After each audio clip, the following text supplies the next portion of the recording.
السلام عليكم ورحمة الله وبركاته. الحمد لله وحده وكفى وسلام على عباده الذين اصطفى أما بعد فأعوذ بالله من الشيطان الرجيم بسم الله الرحمن الرحيم إن الله لا يغير ما بقوم حتى يغيروا ما بأنفسهم وقال النبي صلى الله تعالى عليه وسلم فإنه من يعش منكم بعدي فسيرى اختلافا كثيرا فعليكم بسنتي وسنة الخلفاء الراشدين المهديين تمسكوا بها وعضوا عليها بالنواجذ وإياكم ومحدثات الأمور فإن كل محدثة بدعة وكل بدعة ضلالة آمنت بالله صدق الله العلي العظيم وبلغنا رسوله النبي الكريم. রাউজান ক্লাবের পক্ষ থেকে আয়োজিত আজকের এই বিষয়ভিত্তিক সেমিনারের সম্মানিত সভাপতি ও আয়োজকবৃন্দ, উপস্থিত শ্রদ্ধেয় অতিথিবৃন্দ, আলহামদুলিল্লাহ এতক্ষণ পর্যন্ত আজকের এই সেমিনারের আয়োজক ডাক্তার ওমর ফারুক সাহেব যেভাবে আলোচনা করছিলেন আমি তো মন্ত্রমুগ্ধের মতো শুনছিলাম। একজন জেনারেল ঘরানার মানুষ, যিনি মাদ্রাসা ব্যাকগ্রাউন্ড থেকে উঠে আসা না, এভাবে একের পর এক যেভাবে আয়াত বলছিলেন অনেক হাফেজও হয়তো এভাবে পারবে না।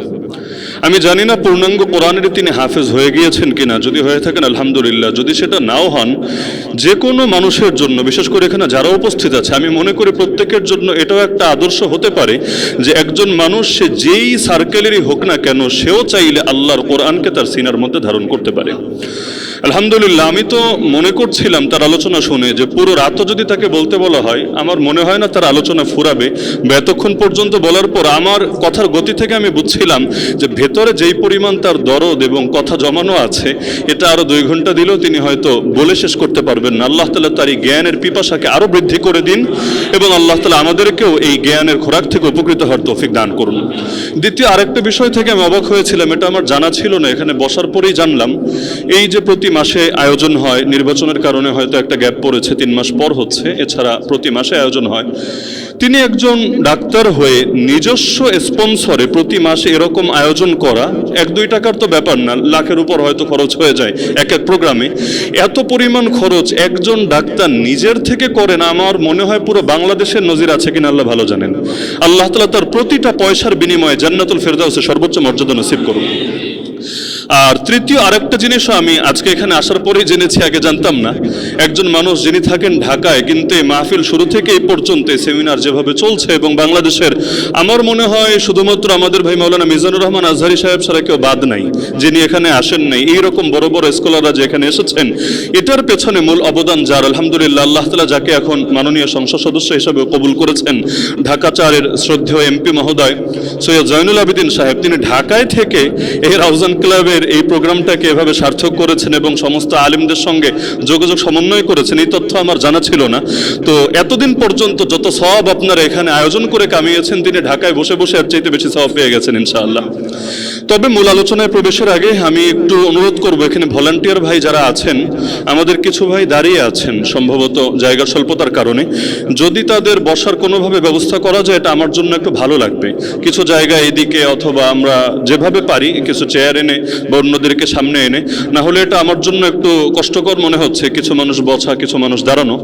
তো এজন্য আমরা আওয়াজ না করে আমাদের আলোচনা চলতে থাকবে, পেছনে যে ভাইয়েরা আছে আমরা যতটুকু সম্ভব তাদের বসার ব্যবস্থা করে দিই ইনশাআল্লাহ। এবার আমরা মূল আলোচনায় প্রবেশ করি। শিরোনাম তো এখানে দেওয়াই আছে বড় করে, ইসলামী শাসন ব্যবস্থার পতন, কারণ ও প্রতিকার এবং উম্মাহ ও আলেমদের করণীয়। বেশ অনেকগুলো বিষয়। মূলত ডাক্তার সাহেব আমাকে 5টা শিরোনাম দিয়েছিলেন যে আপনি এর মধ্য থেকে যে কোনো একটা বাছাই করে নেন, কিন্তু আমার কাছে শিরোনাম দেখে মনে হয়েছিল যে অনেকগুলোই তো দরকার, আমি কোনটা বাদ দিয়ে কোনটা ধরি। লাস্টে উনি বললেন যে আপনি যেটা ইচ্ছা সেটা স্বাধীনভাবে বাছাই করে নেন। শেষে এই শিরোনামটা মূলত আমার দেওয়া। এক শিরোনামের ভেতরে মোটামুটি 4টা আলোচনায় চলে এসেছে। 1 নম্বর ইসলামী শাসন ব্যবস্থার পতনের কারণ কি, 2 নম্বর এখান থেকে প্রতিকারের উপায় কি, 3 নম্বরে উম্মাহ অর্থাৎ সমস্ত জাতি মুসলিম উম্মাত যারা রয়েছে তাদের দায়িত্ব এবং করণীয় কি, আর 4 নম্বরে স্পেশালভাবে উলামায়ে কেরাম যারা রয়েছেন তাদের করণীয় কি? তাহলে শিরোনামের ব্যাপকতা থেকেই বুঝতে পারছেন এর হক আদায় করে আলোচনা করতে চাইলে মোটামুটি আজকে রাত পুরোটাই যথেষ্ট। আমাদের ফজর নামাজ পড়ে হয়তো বিদায় নিতে হবে, তবে যতটুকু না বললে না আমি মৌলিকভাবে চেষ্টা করব মূল কিছু ধারণা দেওয়ার। তো আলহামদুলিল্লাহ আমাদের ডাক্তার ওমর ফারুক সাহেব তার আলোচনার মধ্যেই মৌলিক অনেক পয়েন্ট কিন্তু চলে এসেছে। ব্যাখ্যা করে করে না বললেও তিনি কোরআনের আয়াতগুলো যেগুলো উপস্থাপন করেছেন অনেকগুলোই প্রাসঙ্গিক। তো যে আলোচনাগুলো একবার হয়ে গিয়েছে আমি এগুলো রিপিট করব না, আমি ভিন্ন কিছু দৃষ্টিকোণ থেকে আলোচনা করব। এবং আমি আশা করি এখানে যারা বড় একটা অংশই বা প্রায় সকলেই, আমি চেহারা দেখে যেটা মনে হচ্ছে, যদিও চেহারা দেখে 100% আইডিয়া করা যায় না, কিন্তু আমার মনে হচ্ছে বড় একটা অংশই এমন আলহামদুলিল্লাহ যারা নিয়মিত ইসলাম সম্পর্কে পর্যাপ্ত জ্ঞান রাখেন, পড়াশোনা করেন এবং যে কোনো বুদ্ধিবৃত্তিক আলোচনাও সাথেও আপনারা কম বেশি অভ্যস্ত এবং পরিচিত আছেন। তো আমি শুধুমাত্রই কোরআন এবং হাদিসকে সামনে রেখে কিছু তত্ত্ব আলোচনায় সীমাবদ্ধ রাখতে চাচ্ছি না, বরঞ্চ মৌলিকভাবে আলাদা আলাদা শিরোনামে ভাগ না করে আমরা এমনভাবে ইতিহাসকে সামনে রেখে কিছু বার্তা তুলে ধরতে চাই যেখান থেকে চারোটা বিষয় আমাদের সামনে উঠে আসবে ইনশাআল্লাহ। ইসলামী শাসন ব্যবস্থার পতনের বড় দুইটা ইতিহাস আমাদের সামনে আছে। এক হলো হালাকু খানের হাতে যখন প্রথমবারের মতো ইসলামী খেলাফতের পতন ঘটেছিল, আব্বাসী খলিফাকেই গদি থেকে উচ্ছেদ করে এবং নির্মমভাবে তাকে শহীদ করে যখন সেই তাতারিরা এবং মঙ্গোলীয়রা যখন নিজেদের আধিপত্য কায়েম করেছিল। আর দ্বিতীয়টা হলো সর্বশেষ যখন ওসমানী সালতানাত, যার সাথে আমরা সকলেই পরিচিত, অটোমান এম্পায়ারের পতন যখন ঘটানো হলো।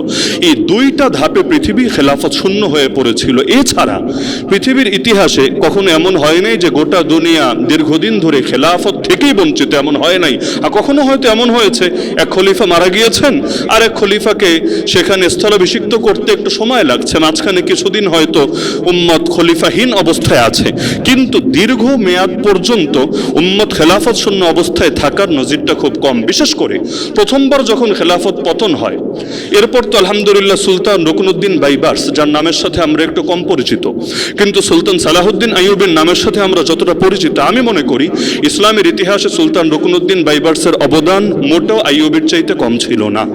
আপনারা ইতিহাস পড়লে নিজেরাই বুঝতে পারবেন ইনশাআল্লাহ। সুলতান রুকনুদ্দিন বাইবার্স রহমাতুল্লাহ আলাইহির হাত ধরে আলহামদুলিল্লাহ খেলাফত পতনের পরেও আবারও খেলাফত প্রতিষ্ঠা হয়েছিল এবং তার উদারতা ছিল তিনি নিজে খলিফা না সেজে, চাইলে সাজতেই পারতেন যেহেতু তার হাত ধরেই হচ্ছে, নিজে না সেজে আল্লাহ রসুলের প্রতি এবং আহলে বাইতের প্রতি মহব্বত দেখিয়ে ওই আব্বাসী বংশের একজনকেই তিনি খলিফা হিসাবে ঘোষণা দিয়েছিলেন। তাহলে প্রথমবার খেলাফত পতনের পর আবার খেলাফত ফিরেছিল, কিন্তু সর্বশেষ 1924 এসে যখন ওসমানী খেলাফতের পতন ঘটল, 100 বছরের বেশি পেরিয়ে গেল, এখনো পর্যন্ত পৃথিবীতে আবারও খেলাফত প্রতিষ্ঠা হওয়া দূরের কথা, যতগুলো মুসলিম কান্ট্রি আছে তাদের নিজেদের মধ্যেই এখনো ন্যাটোর মতো কোনো ঐক্য হয় নাই, কমন কোনো কারেন্সিও হয় নাই, এমনকি নিজেদের কমন স্বার্থগুলো তো সকলে একসঙ্গে লড়াই করবে।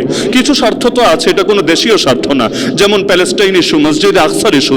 মসজিদে আকসা রক্ষার দায়িত্ব শুধুমাত্র গাজাবাসীর না, মসজিদ আকসার জন্য লড়াই করার দায়িত্ব আল্লাহ শুধুমাত্র হামাসকে দেন নাই, বরঞ্চ আমরা যারা নিজেদেরকে মুসলিম হিসেবে পরিচয় দেই, মুসলমানদের এই প্রথম কিবলা রক্ষা করা এবং এর জন্য লড়াই চালানো আমাদের প্রত্যেকের ঈমানি দায়িত্ব। এমনকি সুলতান সালাহুদ্দিন আইয়ুবের জীবনী পড়লে দেখবেন আল্লাহর বান্দা জীবনে একবারও হজে বা ওমরায় যাওয়ার সুযোগও পান নাই। আপনি ইতিহাস পড়েন, তিনি না হাজি হতে পেরেছেন না ওমরাকারী হতে পেরেছেন। কেন? তার বাইতুল্লাহর প্রতি মহব্বত ছিল না, রওজায়ে আতহারের প্রতি মহব্বত ছিল না, ছিল, কিন্তু সেই ক্রুসেড, যারা খ্রিস্টানরা যে ক্রুসেডে নেমেছিল এটার বিরুদ্ধে তিনি যে মহান জিহাদের খেদমত আঞ্জাম দিচ্ছিলেন, এটার ব্যস্ততা এই পরিমাণ বেশি ছিল, প্রত্যেক বছর কেঁদে কেঁদে হাজিদেরকে বিদায় দিতেন আর বলতেন আল্লাহর ঘরে গিয়ে দোয়া কর, আল্লাহ যাতে এবছর যদিও পারি না আগামী বছর আমাকে অন্তত আল্লাহর ঘরের মেহমান হিসেবে কবুল করেন। এভাবে যেতে যেতে বছর চলেই যাচ্ছে, এক পর্যায়ে তিনি আল্লাহর সঙ্গে প্রতিজ্ঞাবদ্ধ হলেন, আল্লাহ যেদিন মসজিদে আকসা মুক্ত স্বাধীন হবে, এরপর যত লড়াইয়ের দায়িত্ব থাক না কেন, আমি ওই সময়ে এই বিজয়ের পর মোটেও দেরি করব না, আমি তোমার ঘরে চলে যাব এবং আল্লাহ রসুলের রওজায়ে আতহারে গিয়ে সরাসরি সালাত এবং সালাম পেশ করে আসব। অবশেষে ঠিকই তার হাত ধরে মসজিদে আকসা মুক্ত হয়েছে, কিন্তু তৌফিক না থাকলে যা হয়, হঠাৎ করে অসুস্থ হয়ে এমনভাবে বিছানায় পড়ে গেলেন আর সুস্থ হলেন না, সেখান থেকে লাশ হয়ে কবরে চলে গেলেন। যদিও মৃত্যুর আগে আফসোসটা নিয়ে গেলেন, আয় আল্লাহ সারা জীবন কাটালাম জিহাদের ময়দানে, কত মানুষ আমার কোলে শেষ নিঃশ্বাস ত্যাগ করলো, শাহাদাতের অমীয় সুধা শ্রদ্ধা পালন করলো, কিন্তু তুমি আমাকে শহীদ হিসাবে কবুল করলা না। আমাকে আয় আল্লাহ বিছানায় মরতে হচ্ছে, কিন্তু শহীদের মর্যাদা তুমি আমাকে দিয়ে দিও। ওই খালিদ বিন ওয়ালিদ রাদিয়াল্লাহু আনহুর মৃত্যুর আগে এই আফসোসটা নিয়ে গিয়েছিলেন সুলতান সালাহুদ্দিন আইয়ুবী রাহিমাহুল্লাহ। তিনি আফসোসটা নিয়ে গিয়েছিলেন। সারা জীবন জিহাদে কাটানোর পরও তাদের তৃপ্তি মেটে না, আর আমরা কিছুই করতে পারলাম না দিনের জন্য, আমাদের ভেতরে তৃপ্তি জাগে না। আল্লাহ তাআলা আমাদেরকেও শাহাদাতের সেই মহব্বত দিলে লালন করার তৌফিক দান করুন। তো আমরা তিনটা ভূমিকা আগে মাথায় রাখলে ইনশাআল্লাহ আমাদের ওই ইতিহাসকে সামনে রেখে বর্তমান সবগুলো বোঝাই সহজ হবে ইনশাআল্লাহ। তিনটা ভূমিকা মূলত আল্লাহ রাসূল সাল্লাল্লাহু আলাইহি ওয়াসাল্লামের হাদিসের বাস্তবতা। এক নম্বর বাস্তবতা হলো, এই হাদিসটা হয়তো যারা ইসলাম নিয়ে টুকটাক পড়াশোনা করেন অনেকেই পরিচিত, মুসনাদে আহমদে বর্ণিত বিশুদ্ধ একটা হাদিস, যেখানে আল্লাহ রাসূলের জামানা থেকে নিয়ে কিয়ামত পর্যন্ত মোট সময়টাকে 5 ভাগে ভাগ করা হয়েছে। 5 ধরনের সময় আসবে। এক নম্বর সময় আল্লাহ রাসূল সাল্লাল্লাহু আলাইহি ওয়াসাল্লামের ভাষ্য, হুযায়ফা ইবনুল ইয়ামান রাদিয়াল্লাহু আনহুর বর্ণনা, মুসনাদে আহমদের মধ্যে 18406 নম্বর হাদিস। আল্লাহ রাসূল সাল্লাল্লাহু আলাইহি ওয়াসাল্লাম বলেন, এক নম্বর যুগ হবে তাকুনুন নবুওয়াতু ফীকুম মা শা আল্লাহু আন তাকুন সুম্মা ইয়ারফাউহা আল্লাহু ইযা শা। এক নম্বর যুগ হবে নবুয়তের যুগ। আল্লাহ যতদিন চান তোমাদের ভেতরে সেই নবুয়তের যুগ বিদ্যমান থাকবে। তো আমরা দেখেছি হেরা গুহায় যেদিন তার উপর আনুষ্ঠানিকভাবে ওহী নাজিল হওয়া শুরু হয়েছে এবং যেদিন তিনি শেষ নিঃশ্বাস ত্যাগ করে আল্লাহর ডাকে সাড়া দিয়ে আল্লাহর মেহমান হয়েছেন, মাঝখানে 23টা বছর কেটে গিয়েছে, 40 থেকে নিয়ে 63। এই আল্লাহ রাসূল সাল্লাল্লাহু আলাইহি ওয়াসাল্লাম প্রথম যুগটা ভাগ করলেন নবুয়তের যুগ। দ্বিতীয় যুগ নবী বলছেন সুম্মা তাকুনু খিলাফা আলা মিনহাজিন নবুওয়া। দ্বিতীয় যুগটা হবে আমার নবুয়তের আদর্শের আদলে পরিচালিত খেলাফতের যুগ। আমরা জানি খেলাফত মানে হলো এমন এক শাসন ব্যবস্থা যেখানে শাসক নিজেকে আল্লাহ এবং তার রাসূলের প্রতিনিধি মনে করে। যদি এখানে একটা বিষয় মাথায় রাখলে সহজ হবে, সিদ্দিক আকবর, আমরা কথা না বললে একটু সুবিধা হয়, পেছনের ভাইরা একটু আমরা নীরবে কাজ করি।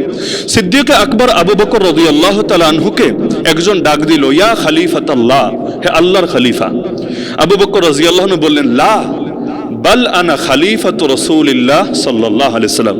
আমাকে আল্লাহর খলিফা বলো না, আমি আল্লাহর রাসূলের খলিফা। বলবেন পার্থক্য কি? পার্থক্য হলো এখানে নবী যেহেতু ওহির দ্বারা গাইড হন, আল্লাহ তাআলা ওহির দ্বারা তাকে সরাসরি গাইড করেন, এজন্য নবী হলেন ডাইরেক্ট আল্লাহর খলিফা। আর নবীর পরে যারা আসবে তাদের কারো উপর ওহি আসবে না। আর ওহি ছাড়া ইলহাম বলেন, কাশ বলেন, স্বপ্ন বলেন, এগুলো দিয়ে শরীয়তের কোনো বিধান পরিবর্তন হবে না।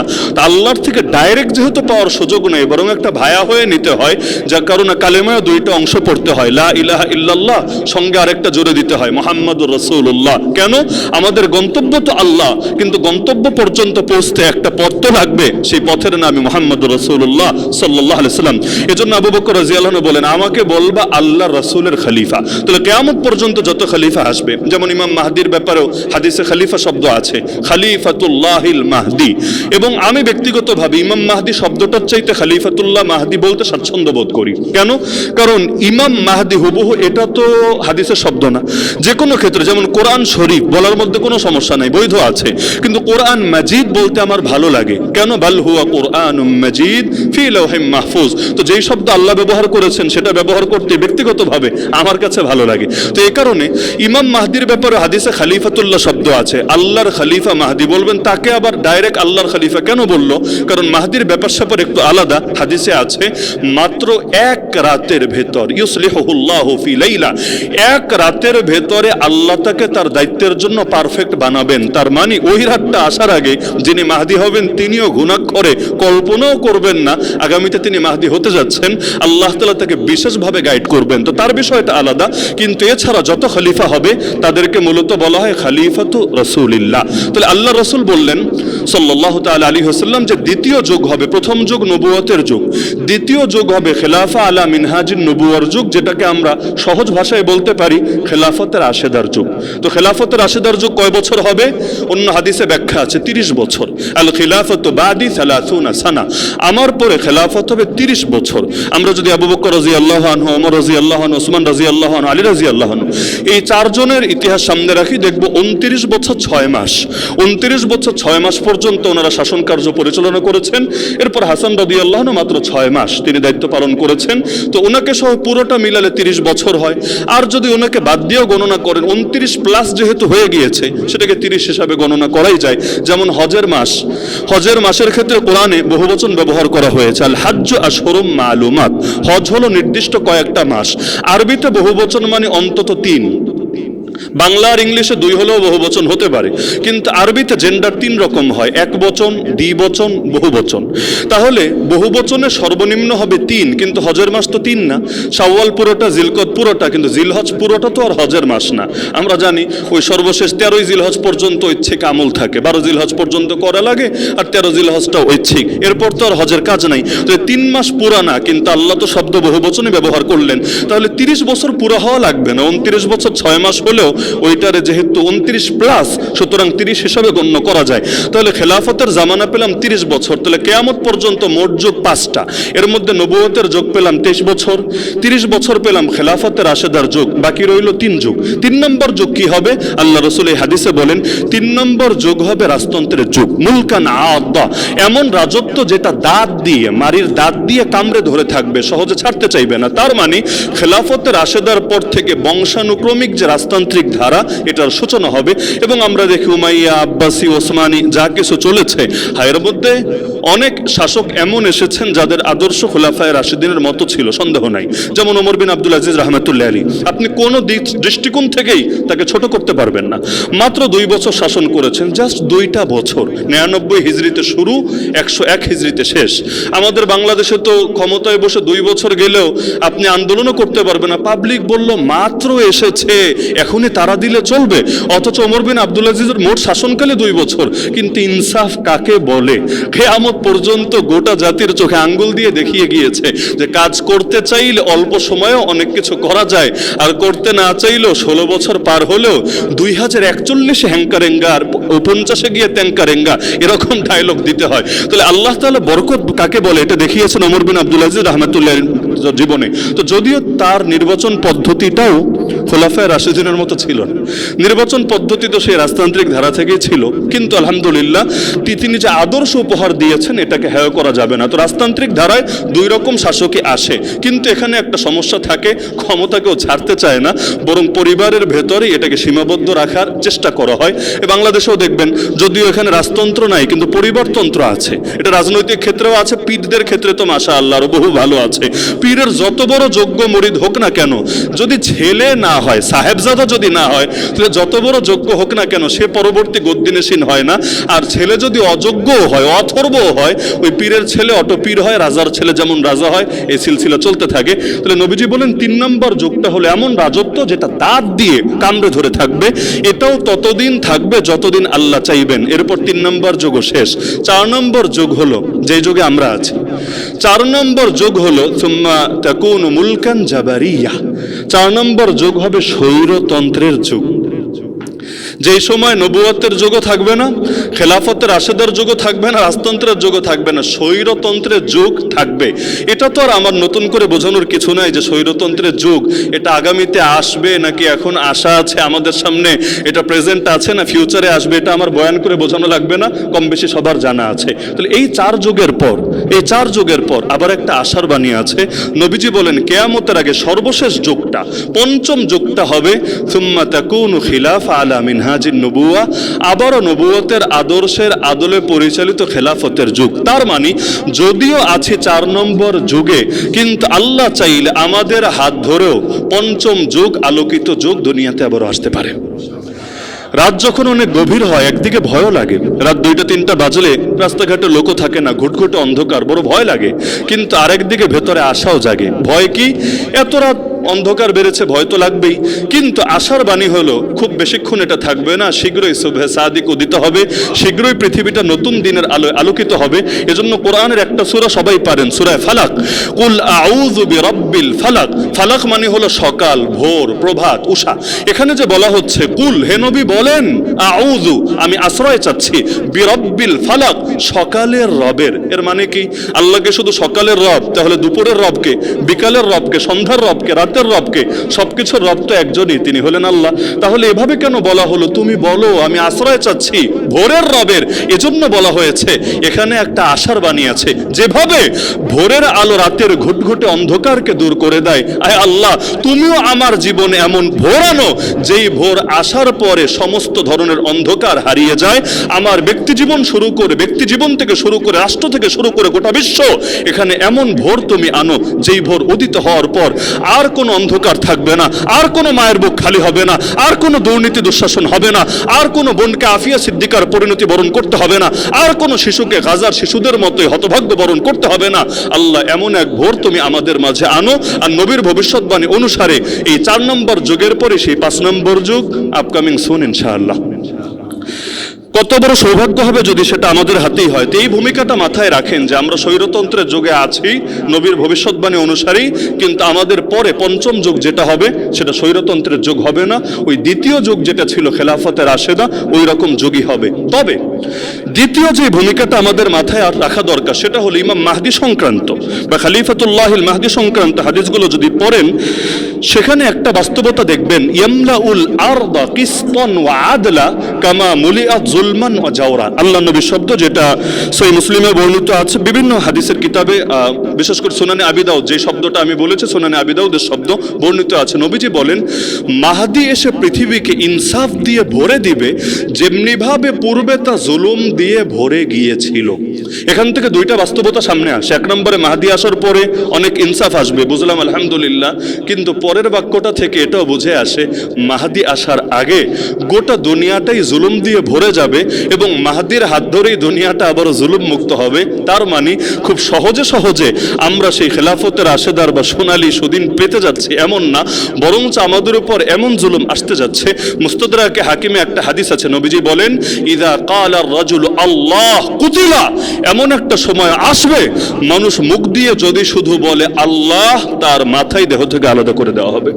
জানি না এরকম পরিস্থিতি আসলে আমাদের ঈমান কতটুকু থাকবে, কারণ বেলালের মতো পরিস্থিতিতে এখনো পড়ি নাই, তাই ওই পরিস্থিতিতে আমার জবান থেকে আহাত বের হবে নাকি ভিন্ন কিছু বের হবে সেটা এখনো বুঝতে পারি নাই।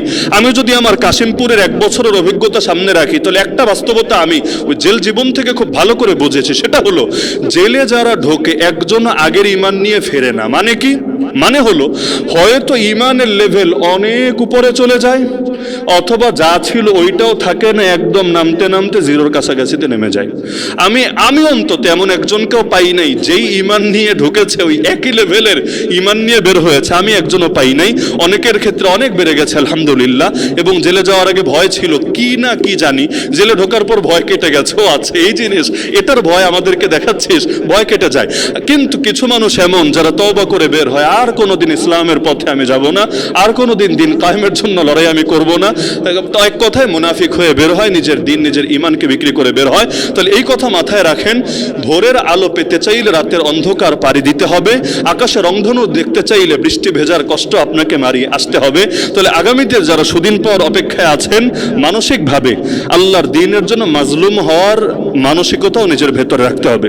আর 3 নম্বর যে ভূমিকা সেটা হলো নবীর ভবিষ্যৎবাণী কি ভুল হতে পারে? আল্লাহ রাসূলই বলেছেন তার উম্মত একদল থাকবে না। কয় দল হবে? এটা তো আমাদের ডাক্তার সাহেব আলোচনা এনেছিলেন যে বনি ইসরাইল হয়েছিল 72 দল, নবীজি বলেছেন আমার উম্মত হবে 73 দল। এর মধ্যে জাহান্নামী কয়টা, জান্নাতি কয়টা তাও বলে দিয়েছেন। 72টা হলো জাহান্নামী, মাত্র একটা হলো জান্নাতি। তার মানে জান্নাতির চাইতে জাহান্নামীর সংখ্যা কি পরিমাণ বাড়বে। আচ্ছা, যারা জাহান্নামী 72 দল তারা তো আর কাফের বেঈমান না? কাফের বেঈমান হলে তো নবী বলতেন না আমার উম্মত মানে তো তারাও আল্লাহকে রব বলে পরিচয় দেয়, তারাও নবীকে নবী বলে পরিচয় দেয়, কিন্তু এই পরিমাণ দলাদলিতে তারা লিপ্ত হবে যাদের পরিণতি আর জান্নাত থাকবে না, বরং জাহান্নাম হবে। এমনকি মজার বিষয়, এই হাদিসটা হয়তো কেউ কেউ শুনেছে, নবীজি বলেন আমি আল্লাহর কাছে 3টা দোয়া করেছিলাম, এর মধ্যে আল্লাহ 2টা কবুল করেছেন, একটা করেন নাই। মজার ব্যাপার না? নবী দোয়া করলেন কিন্তু আল্লাহ রাব্বুল আলামিন 2টা ঠিকই কবুল করেছেন, একটা কবুল করেন নাই। আমাদের তো দোয়া কবুলের পথে অনেক ধরনের বাধা থাকে, বিভিন্ন ধরনের পাপের কারণে, হারাম ভক্ষণের কারণে, জুলুমের কারণে, বহু কারণে, বা দোয়ার আদবও ঠিকভাবে রক্ষা করতে পারি না। এজন্য অনেক সময় এমন হয় আমাদের দোয়া হয়তো রাব্বুল আলামিন পর্যন্ত পৌঁছেই না, মাঝখানে আটকে যায়। কিন্তু নবীর দোয়া কবুলে কি কোনো বাধা আছে? এমনকি ফেরেশতার দোয়ার চাইতেও নবীর দোয়া তো বেশি দামি। সেখানে আল্লাহ রাসূল সাল্লাল্লাহু আলাইহি ওয়াসাল্লাম বলেন 3 দোয়ার 2টা আল্লাহ কবুল করেছেন, একটা কবুল করেন নাই। কোন দুইটা কবুল করেছেন? যেমন নবী জানালেন আল্লাহ রাব্বুল আলামিন এটা কবুল করেছেন যে আমি আপনার উম্মতকে আল্লাহ উহলিকাহা বিসানাতিন বিআম্মা, আমি আপনার উম্মতকে কোনো ধরনের দুর্ভিক্ষ অথবা মহামারী দিয়ে সবাইকে গণহারে ধ্বংস করে দেব না।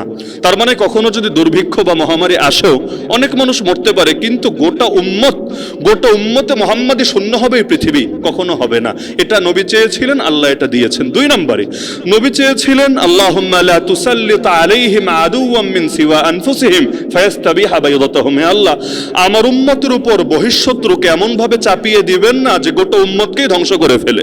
আল্লাহ এটাও কবুল করেছেন। এজন্য চেঙ্গিজের হালাকু খানের হাতেও যদিও প্রচুর পরিমাণ মানুষ, প্রচুর মানে মাত্রাতিরিক্ত, কিন্তু এরপরও গোটা দুনিয়া মুসলিম শূন্য হয় নাই এবং কিয়ামত পর্যন্ত পারবে না ইনশাআল্লাহ মুসলিম শূন্য করতে। সর্বশেষ কিয়ামতের আগে একটা বাতাস আসবে গায়বীভাবে, ওই বাতাসের কারণে সমস্ত মুসলমানরা মরে যাবে, আর যখন সিংগায় ফুৎকার হবে দুনিয়ার কোনো মুসলমানকে এই কষ্টটা পেতে হবে না, ওই সব কাফের আর নিকৃষ্টদের উপরই কিয়ামতটা কায়েম হবে। কিন্তু এর আগ পর্যন্ত দুনিয়া মুসলিম শূন্য হবে না যতই চেষ্টা করুক। এমনকি নবীর শব্দ হলো সবাই মিলে একযোগে যদি হামলা করে, একযোগে একদম যত ইসলামের দুশ্মন আছে, তবুও পৃথিবীকে মুসলিম শূন্য করতে পারবে না। এই দুইটা তো কবুল আলহামদুলিল্লাহ। তাহলে বলবেন কবুল না কোনটা? কবুল না কোনটা? কবুল না হলে নবী দোয়া করেছিলেন, হে আল্লাহ আমার উম্মতের ভেতরে বাসুহুম বাইনাহুম, নিজেদের ভেতরেও যাতে কামড়াকামড়ি না হয়, নিজেরাই যাতে নিজেদেরকে ধ্বংস করে না দেয়, আল্লাহ এটা তুমি কবুল করো। আল্লাহ জানিয়ে দিলেন ইয়া রাসূলুল্লাহ এটা আমার সিদ্ধান্তের বিপরীত, এই দোয়া আমি কবুল করব না। হাত্তা ইউহলিকা বা'দুহুম বা'দা আও ইউসবিয়া বা'দুহুম বা'দা, আল্লাহ জানিয়েছেন যে বহিঃশত্রু গণহারে উম্মতকে ধ্বংস করতে পারবে না, কিন্তু তাদের একদলই যদি আরেক দলকে ধ্বংস করে, একদলই যদি আরেক দলকে বন্দী করে, সেটা ভিন্ন বিষয়। মানে এটার দায়িত্ব আল্লাহ তাআলা নেন নাই। তাহলে যেই দোয়া কবুল হয় নাই, ওটার ব্যাপারে যতই চেষ্টা করেন বাস্তবতা মাথায় রাখা দরকার, বাস্তবতা বলা উচিত না, না হলে মাঝে মাঝে ওভার কনফিডেন্স চলে আসতে পারে। আমরা অনেক সময় এমন আশা করতে শুরু করি যেটা অবাস্তব, এটা ঠিক না। যতই চেষ্টা করেন, আমি ব্যক্তিগতভাবে বুঝি, অন্তত দলিল সামনে রেখে, আল্লাহর খলিফা মাহদি আসার আগে গোটা মুসলিম বিশ্ব সকলে ঐক্যবদ্ধ হবে, আমি এটার সাথে একমত হতে পারি না। তো সুতরাং ঐক্যের চেষ্টা করতে দোষ নাই, এটা তো করতেই হবে। আল্লাহ নিজে বলেছেন ওয়াতাসিমু বিহাবলিল্লাহি জামিআ, চেষ্টা করেন, সমস্যার কিছু নাই। রেজাল্ট যতটুকু আসে আলহামদুলিল্লাহ বলেন, আফসোস করার দরকার নেই কি ও কেন বাইর হয়ে গেল, ও কেন এদিকে ছুটলো, ছুটবেই ভাই। নবীর এই সংক্রান্ত দোয়াই কবুল হয় নাই, তো সুতরাং আপনার আমার চেষ্টা দ্বারা আর কদ্দুর হবে? সাহাবীদের মধ্যেও যুদ্ধ হয় নাই, সেই যুদ্ধে হাজার হাজার মানুষ শহীদ হয় নাই, আহত হয় নাই, হয়েছে। সেই তুলনায় তো আলহামদুলিল্লাহ এখন অন্তত মাইকের গালিগালাজার ফতোয়ার মধ্যে সীমাবদ্ধ আছে, অন্তত হাত থাকতে মুখে কি, ওই পর্যায়ে তো যায় নাই। ওইটারে শুকরিয়া আদায় করেন আলহামদুলিল্লাহ। সুতরাং নিরাশা যাতে আমাদেরকে কখনো না ছয়, এটা ভাববেন না সবাই আমার প্ল্যাটফর্মে আসবে। এই যে গতকাল বালাকোট দিবস চলে গেল, বালাকোটে যদি গাদ্দারদের ব্যাপারে আগ থেকেই পর্যাপ্ত তথ্য সবাই পেত এবং সচেতন হতে পারত, হয়তো সেই ক্ষতি এড়ানো যেত। মির্জাফর মির্জাদের ইতিহাসও যদি পড়েন, ওদের ব্যাপারে আগেই যদি সকলে বুঝতে পারতো যে গাদ্দাররা এই গাদ্দারি করতে যাচ্ছে, তাহলে তো আর সুলতান টিপুকেও সেই পরিণতি বরণ করতে হয় না, আর নবাব সিরাজউদ্দৌলাকেও সেই হালতের সম্মুখীন হতে হয় না। সুতরাং গাদ্দার থাকবেই, মুনাফিক থাকবেই, এর ভেতর দিয়ে আমাদেরকে চেষ্টা করে যেতে হবে। আর কপালে যা আছে তাই হবে ইনশাআল্লাহ। আমাদের অভিধানে ব্যর্থতা বলতে কিছু নাই।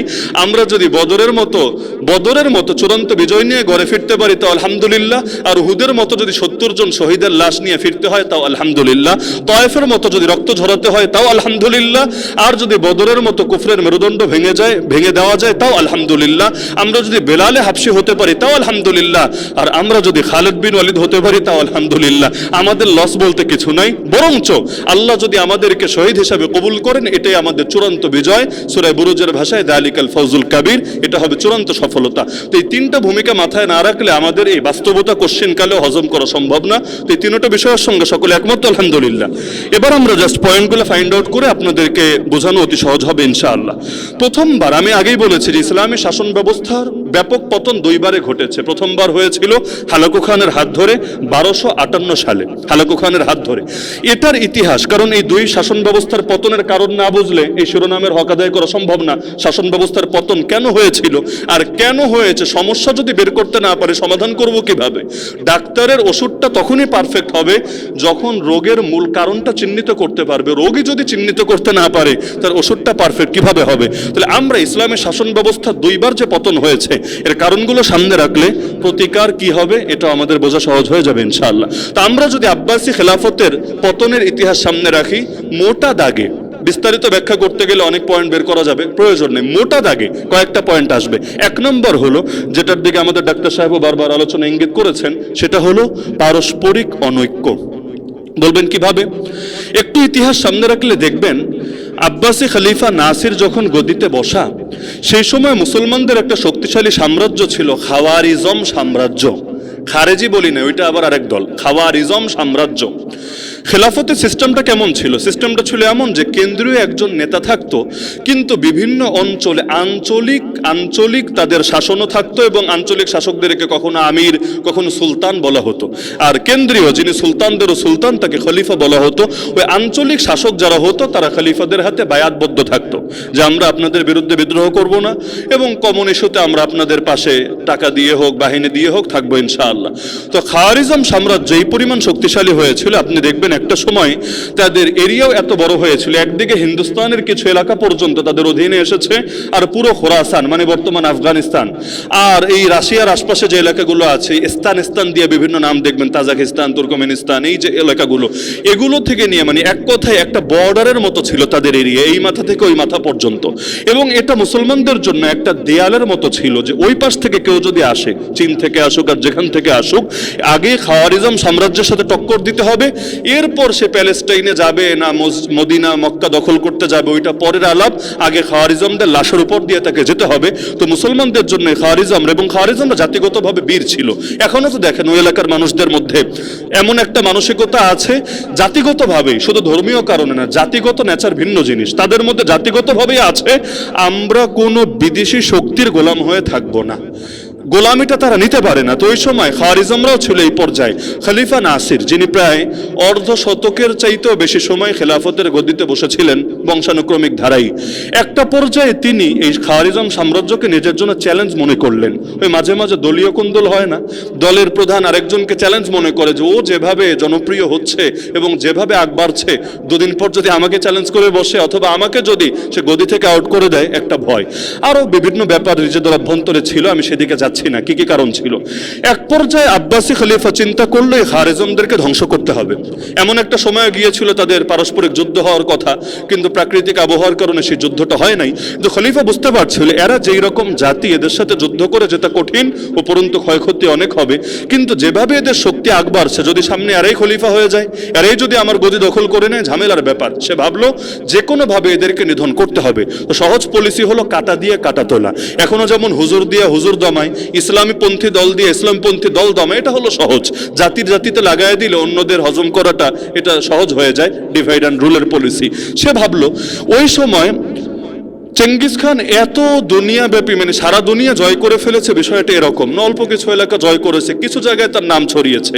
এই খলিফা নাসিরের মাথায় কিছু লোকে এই ভুটটা ঢুকালো যে তুমি দেখো চেঙ্গিস খানকে কোনোভাবে খাওয়ারিজমদের সাথে লাগাই দিতে পারো কিনা। এখন খাওয়ারিজমরা গোয়েন্দা মারফতে তথ্য পেয়ে গেল যে আমাদের বিরুদ্ধে ষড়যন্ত্র হচ্ছে, তারাও সচেতন হলো। কেন? কারণ বাগদাদ থেকে যদি কোনো লোকের মাধ্যমে সংবাদ পাঠাতে যায় তাহলে এই এরিয়ার উপর দিয়ে যেতে হবে, এদেরকে বাদ দিয়ে যাওয়ার সুযোগ নাই। আর ওই জামানায় তো বিমান নাই, হেলিকপ্টার নাই, যেতে হবে এদিক দিয়ে। আরে এমন চেক বসালো চারদিকে, একজন নারীও গোপনভাবে, মানে একদম ব্লাউজের ভেতরে বা অন্য কোনো জায়গায় কোনো চিঠি বহন করবে সুযোগ ছিল না, এই পরিমাণ সচেতন ছিল তারা। তো এখন খলিফা নাসির কোনোভাবেই পারছিল না চেঙ্গিস খান পর্যন্ত তথ্য পৌঁছাতে। কিন্তু শয়তানি বুদ্ধি তো অনেক সময় এমন গভীরে থাকে যেটা আসলে মানুষ বুঝতেও পারে না। এক সময় তার মাথায় বুদ্ধি আসলো, একজনকে ডেকে তার মাথার চুল কামিয়ে ফেললো, এরপর ওই ব্লেড দিয়ে রক্ত বের করে মাথায় সংক্ষেপে চিঠি লিখলো, এমন ভাবে যে একটা জায়গা কাটলে সেখানে তো প্রথমে ধীরে ধীরে এটা জোড়া লাগবে, এমন ভাবে চিঠি যে এটা যাতে ওইখান থেকে বুঝে আসে। তো চিঠির মধ্যে মূল কথা হলো সামান্য, হে চেঙ্গিস খান, তুমি যদি খাওয়ারিজমদের প্রতি এগিয়ে আসো তাহলে আমার দিক থেকে কোনো বাধা পাবো না, উল্টো আমি আমার দিক থেকে সর্বোচ্চ সাহায্য তোমাকে করব। ব্যাস এই মূল কথা, অল্প কথায় চিঠি লিখলো। এখন এই অবস্থায় যদি যায় তাও তো ধরা খেয়ে যেতে পারে, এজন্য কয়দিন অপেক্ষা করলো, মাথায় হালকা চুল ওঠা পর্যন্ত। যখন চুল উঠলো পাঠিয়ে দিল তাকে। এখন চেক তো সারা শরীর চেক করেছে, ব্যাগ চেক করেছে, কিন্তু এইটা তো কারো কল্পনায় আসবে না। যখন চেঙ্গিস খানের কাছে পৌঁছলো তাকে বলল, খলিফা আপনার উদ্দেশ্যে চিঠি পাঠিয়েছেন। কই চিঠি? বললো আমার মাথায় লেখা আছে। চেঙ্গিস খানের বুদ্ধিটা বড় ভালো লাগলো, ইউনিক বুদ্ধি। এখন সে আদেশ দিল, ঠিক আছে আর মাথা হলক করো। যখন মাথা টাক করা হলো, চিঠি সামনে ভেসে আসলো এবং চেঙ্গিস খানও বিভিন্ন মারফতে নিশ্চিত হতে পারলো যে এটা ধোঁকা না, তাকে ফাঁদে ফেলা হচ্ছে না, বরং আসলেই ওদের কোন্দল আছে। এবং সে ভাবলো এটাকে যে কোনোভাবে কাজে লাগানো দরকার, আর খাওয়ারিজমদের যেই পরিমাণ তাদের সম্পদ আছে আর যা কিছু আছে এগুলোকে ব্যাপকভাবে লুট করে নেওয়া দরকার। খলিফার এই এক গাদ্দারির কারণে চেঙ্গিস খানের হামলায় গোটা খাওয়ারিজম সাম্রাজ্য ধুলোর সাথে মিশে গেল। লাভ কি হলো? লাভ এটা হয়েছে, দিন তো সবসময় একরকম থাকে না। চেঙ্গিস খান গড়িয়ে দিল খাওয়ারিজম সাম্রাজ্যকে। এরপরে তার নাতি হালাকু খান যখন গদিতে বসলো, সে এসে গড়িয়ে দিল আব্বাসী খেলাফতকে। তখন আর খলিফা নাসের দুনিয়ায় নাই, কিন্তু যে দুনিয়ায় ছিল খলিফা মুস্তাসিম, মুতাসিম না আরেকজন, মুস্তাসিম, সে গদিতে ছিল। নির্মমভাবে তাকেও হত্যা করে দিল। তাহলে লাভ কি হলো? আপনি আপনার ডান হাতকে নিজেই কাটালেন আরেকজনের মাধ্যমে, কিছুদিন পর আপনাকেই নির্মমভাবে হত্যা হতে হলো তার হাত ধরে। আজকে যারা, এখান থেকে আমাদের একটা শিক্ষা আছে, আজকে যারা নিজেদের অন্তর্কোন্দলের কারণে সেকুলারদের সিঁড়ি হয়ে যান, নিজেদের মাথায় কাঁঠাল রেখে অন্যদেরকে খাওয়ার সুযোগ করে দেন, আপনারা তো ভাবেন ওরা আমাদেরকে কুলে তুলেছে, কতই না জানি মহব্বত করে আর ভালোবাসে আমাদেরকে। মনে রাখবেন, টিস্যু কিনতে টাকা লাগে, ভালোই টাকা লাগে, 50 টাকা 70 টাকা 100 টাকা লাগে একটা টিস্যু বক্স কিনতে, কিন্তু ব্যবহার করার পরে এটা কিন্তু আর কেউ যত্ন করে রাখে না, বরঞ্চ সকলে সেটাকে ডাস্টবিনে ছুঁড়ে ফেলে, নাহলে কমোডে ফেলে ফ্লাশ করে সেটাকে বিদায় করে। সুতরাং আপনারাও যদি ওই রকম পরিণতির দিকে হাঁটেন যে আপনারা সেকুলার শক্তি হোক অথবা সাম্রাজ্যবাদী অপশক্তি হোক, যে কোনোভাবে আপনারা মুসলমানের বিরুদ্ধে গিয়ে কাফেরদের জন্য কোনো ফাঁদ খুলে দিবেন, দুদিন পর সেটাতে আপনাকে পড়তে হবে এবং দিন শেষে সকলেই ক্ষতিগ্রস্ত হতে হবে। দ্বিতীয় ঝামেলা হলো, যখন আব্বাসী খেলাফতের পতনের সময় এসেছে, হালাকু খান ধীরে ধীরে অগ্রসর হতে হতে একদম কিনারে পৌঁছে গিয়েছে, ওই সময়ও সেখানকার আলেমদের ইতিহাস যদি পড়েন, আলেম প্লাস বুদ্ধিজীবী উভয় শ্রেণীর ইতিহাস যদি পড়েন, দেখবেন একদিকে আব্বাসী খেলাফতের এরিয়ার বাইরে বাগদাদের কাছে তাতারিরা তাদের তরবারিতে শান দিচ্ছে, আর এখানে বসে বসে আলেমরা বিতর্ক করছে। কি নিয়ে? কমন দুইটা মাসালা ছিল সেই জামানায় বিতর্কের। একটা ছিল কাকের গোশত খাওয়ার হুকুম কি, আর দ্বিতীয় ছিল একই সময়ে একাধিক খলিফার হুকুম কি, মানে এক দুনিয়ায় 2-3 খলিফা হতে পারে নাকি খলিফা একজনই হবে, এই এক মাসালা। আর দ্বিতীয় হলো কাকের গোশত খাওয়ার কি মাসালা। অথচ এমন একটা সময়, যে সময় তাতারিরা চলে এসেছে আমার বর্ডারের কাছে, দুদিন পর আমাদেরকে গিলে খাবে। তাহলে এখনো যদি আপনি দেখেন বহুত আলেম, আল্লাহ মাফ করুক, তাদের সারা জীবনের আলোচনা শুনলে আপনি 8টা 10টা 12টা বিষয় পাবেন, যেগুলো হলো সারা জীবনের বিতর্কের বিষয়। এগুলো চিটাগাংয়েও আছে, আমাদের সিলেটেও আছে, ঢাকায়ও আছে, সব জায়গায় আছে, এবং চিটাগাংয়ে মনে হয় একটু তুলনামূলক বেশি আছে। সারা জীবন দেখবেন এগুলোকে কেন্দ্র করে শুধু কাদা ছোড়াছড়ি, শুধু অন্তর্কোন্দল, এবং সারা জীবনে আলোচনা শুনলেও মনে হবে এই জাতির আর কোনো সংকট নাই, আর কোনো সমস্যা নাই, আমাদেরকে আর কোনো ক্রাইসিসের মোকাবিলা করতে হবে না, সব মনে হয় স্বাধীন হয়ে আছে। জাস্ট এই 8টা 10টা ইখতিলাফি বিষয় সমাধান হলেই মনে হয় একদম এই জাতির আকাশে নতুন সূর্য উদিত হবে। অথচ বাস্তবতা টোটাল ভিন্ন। আপনি ইখতিলাফ করবেন, হাত কোথায় বাঁধবেন, উপরে না নিচে, অথচ শত্রু ঐক্যবদ্ধ হয়ে আছে আপনার হাতই কেটে ফেলবে। হাত যখন থাকবে না, এখন মাথায় বাঁধবেন না পায়ের তলে বাঁধবেন, ওই ইখতিলাফ দিয়ে আর কি হবে। তা আমরা এমন এক বাস্তবতার সম্মুখীন যার সাথে ওদের মিল আছে। 3 নম্বরে বিশ্বাসঘাতক এবং ঘরের শত্রু। ঘরের শত্রু বিভীষণ, এটা তো সর্বদাই।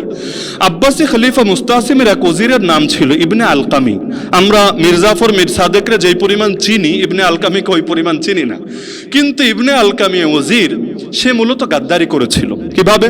হালাকু খানের সাথে তার যোগাযোগ ছিল এবং সে হালাকু খানের দ্বারা প্ররোচিত হয়ে খলিফাকে বোঝাতে সক্ষম হয়েছিল ওই যখন যোগ্যতা বাদ দিয়ে পরিবারতান্ত্রিক ধারায় শাসক নির্বাচিত হবে, এটা তো বোঝেনি, মাঝে মাঝে বিভিন্ন অথর্ব আর অর্বাচীনী গদিতে বসবে।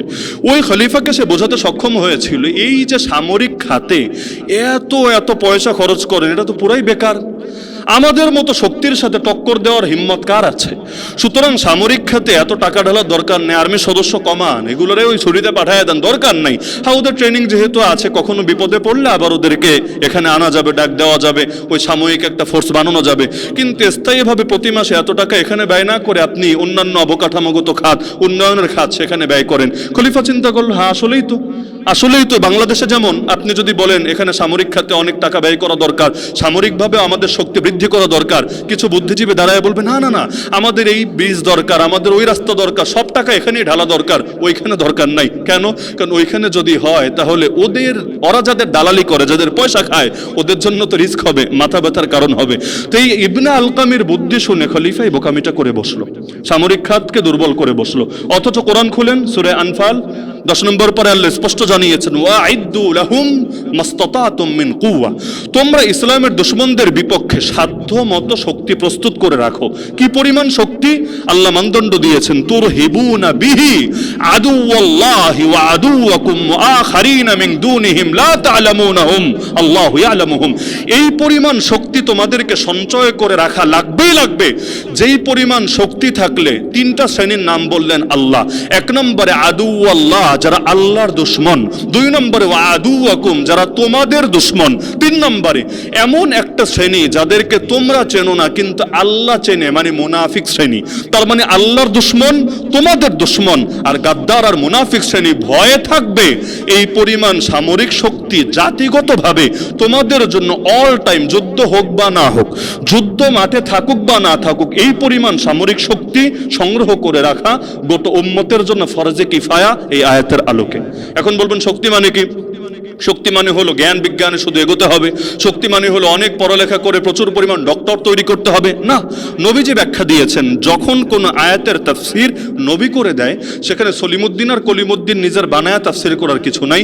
আল্লাহ নবী 3 বার বলেছেন, একটা কথা নবী একবার বললেই হয়, নবীর কথা, কিন্তু 3 বার বলেছেন, আলা ইন্নাল কুওয়াতা আর রামিউ, আলা ইন্নাল কুওয়াতা আর রামিউ, আলা ইন্নাল কুওয়াতা আর রামিউ। জেনে রেখো উম্মত, শক্তি মানে হলো নিক্ষেপ করা। নবীর শব্দ দেখেন, এমন এক শব্দটা মুজিজা। বলবেন কিভাবে? নবী চাইলে বলতে পারতেন শক্তি মানে হলো তরবারি চালাতে জানা, ওই জামানায় তো তরবারি দিয়ে যুদ্ধ বেশি হতো। তো নবীর শব্দ হলো জেনে রেখো, শক্তি মানে হলো নিক্ষেপ করা। কি নিক্ষেপ করা তা আবার বলেন নাই, তীর নিক্ষেপ করা, বর্ষা নিক্ষেপ করা না, নবী সীমাবদ্ধ করেন নাই। নবীর শব্দ হলো জেনে রেখো, শক্তি মানে হলো নিক্ষেপ করা। কেন বললাম এটা মুজিজা? কারণ ওই জামানায় নিক্ষেপ করাটা এটা যুদ্ধের মূল অস্ত্র ছিল না। তীর ব্যবহৃত হতো, সন্দেহ নাই। ইসলামের ইতিহাসে মুসলমানদের পক্ষে সর্বপ্রথম যিনি তীরটা মেরেছেন, আশা করি তার নামও অনেকেই জানেন, সাদ বিন আবি ওয়াক্কাস রাদিয়াল্লাহু আনহু। এবং আমার জানা মতে, আমার জানায় ভুল থাকলে কেউ বলতে পারেন, আমার জানা মতে তিনি একমাত্র সাহাবী যাকে নবী নিজে বলেছেন, তোমার জন্য আমি মুহাম্মাদের বাপমা কোরবান হয়ে যাক। নবীকে বলে সাহাবীরা, এটা কমন, ইয়া রাসূলুল্লাহ ফিদাকা আবি ওয়া উম্মি, ইয়া রাসূলুল্লাহ আপনার জন্য আমাদের বাপমা কোরবান হয়ে যাক, এটা কমন। কিন্তু নবী নিজে, ভাবতে পারেন আল্লাহর রাসূল নিজে একজন মাত্র সাহাবীকে, আমার জানা মতে, আমার জ্ঞান অনুসারে একজন মাত্র সাহাবী এমন যাকে নবী নিজে বলেছেন, হে সাদ ইরমি ইয়া সাদ ফিদাকা আবি ওয়া উম্মি, হে সাদ তুমি তীর নিক্ষেপ করতে থাকো, তুমি সাদের জন্য আমি মুহাম্মাদের বাপমা কোরবান হয়ে যাক। এই পরিমাণ আল্লাহ রাসূল খুশি হয়েছিলেন। তো নবী তীর শব্দও বলেন নাই, বর্ষা শব্দও বলেন নাই, এমন এক শব্দ বলেছেন, আজকের যুগে দেখেন না গোটা যুদ্ধটাই নিক্ষেপ করা দিয়ে। বুলেট এটাও নিক্ষেপ করে, বোমা এটাও নিক্ষেপ করে, ক্ষেপণাস্ত্র এটাও নিক্ষেপ করে, পারমাণবিক এটাও নিক্ষেপ করে, যদি ড্রোন চালায় আকাশ দিয়ে, যদি ফাইটার চালায় সেখান থেকে যা বের হয় ওটাও নিক্ষেপ করে। গোটা যুদ্ধটাই কিন্তু নিক্ষেপের উপর। আর নবীর শব্দ হলো 3 বার বলেছেন, একবারও না। জেনে রেখো, ওই শক্তি যে আল্লাহ প্রস্তুত করে রাখতে বলেছে, ওই শক্তির ব্যাখ্যা আন্দাজে নিজেরা করো না। শক্তি মানে নিক্ষেপ করা, শক্তি মানে নিক্ষেপ করা, শক্তি মানে নিক্ষেপ করা। আজকে আমাদের হালতে দেখেন, গোটা দুনিয়া রাখেন, আজকে বাংলাদেশ যেই দেশে মুসলমানের সংখ্যা তো 1-2 না, শতকরা অন্তত 88 থেকে 90 জন মুসলমান আছে এই দেশে।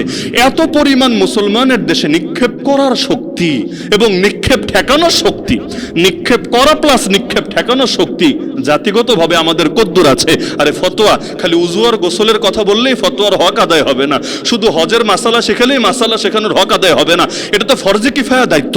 তার মানে জাতিগতভাবে যদি পালন করে কারোই পাপ হবে না, কিন্তু যদি কেউই দায়িত্ব পালন না করে গোটা জাতি পাপী হবে। তাহলে এই বাংলাদেশের সব মুসলমানরা তো এই পাপের মধ্যে লিপ্ত আছে।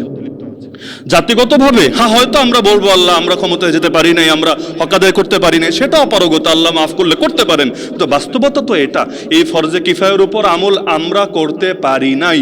যদি পারতাম আমাদের এত ভয় নিয়ে দিন কাটানো লাগতো না। পৃথিবীতে এমন বহু রাষ্ট্র আছে সাইজে ছোট, কিন্তু তাদেরকে সবাই সমীহ করে চলা লাগে, কারণ তাদের সর্বোচ্চ নিক্ষেপ করার শক্তিটা আছে। এক অ্যাটম পাওয়ারের যোগ্যতা যাতে কোনো মুসলিম রাষ্ট্র অর্জন করতে না পারে, এজন্য আমেরিকার কত চিন্তা, কত মাথা ঘামানো। এক ইরানকে নিয়ে এত কিসের ভয়? বড় কারণ তো এখানেই। এমনকি পাকিস্তানটারও ধ্বংস করার জন্য এত চেষ্টা কেন? বড় কারণ কিন্তু সেখানেই। ওরা চায় নিক্ষেপ করা সর্বোচ্চ শক্তি যেটা, এটা ওদের হাতে থাকবে, মুসলমানদের হাতে যাতে কখনো আসতে না পারে। তাহলে এখানে মুসলমানদের জন্য বড় শিক্ষা আছে। তো ইবনে আলকামির এই ফাঁদে পড়ে এই ভুলটা করে ফেললো, নিজেদের শক্তিকে দুর্বল করে ফেললো। অবশেষে ঠিকই এটার জন্য তাদেরকে আফসোস করতে হলো। খলিফাকে ছালার চটের মধ্যে পেঁচিয়ে নির্মমভাবে লাথি মেরে মেরে আঘাত করে করে সেখানে শহীদ করে দিল। অবশেষে মর্যাদার সঙ্গে লাশটা পর্যন্ত দাফন করে নাই। এমনকি হালাকু খান, তার এই ঘটনা তো সবাই জানেন, যখন এত মুসলমানকে শহীদ করলো, এরপর আব্বাসি খেলাফতের ওই বাগদাদে একটা লাইব্রেরি ছিল, সারা দুনিয়ায় নাম করা লাইব্রেরি, বাইতুল হিকমা যেটার নাম ছিল। সেই বাইতুল হিকমা, হাউস অফ উইজডম, এই বাইতুল হিকমার সামনে গিয়ে সে আদেশ দিল এই লাইব্রেরিটাও পুড়িয়ে ছাই করে দাও। তার এক মন্ত্রী, সেও ভালো জ্ঞানী লোক ছিল, সে বলল এটা তো আমাদের বুঝে আসছে না, মানুষ তো সবই মারলাম, আর নারীদেরকেও তো শুধু মেরেছে এমনই না, বরঞ্চ তাদেরকে যতভাবে বেইজ্জতি করা যায় সবই করেছে, এই বইগুলোর সমস্যা কি? এগুলো থাকলে তো আমরা উপকৃত হতে পারবো, তো সুতরাং আপনি আদেশটা উজ্জ্ব করে নিলে ভালো হয়। হালাকু খান বলল আচ্ছা এই বইগুলো কি ওরা পড়ে নাই? বললো ওদের লাইব্রেরি, ওরা না পড়লে কে পড়বে? ওরা তো অবশ্যই পড়ে, পড়ে বলেই তো লাইব্রেরিতে বইগুলো রেখেছে।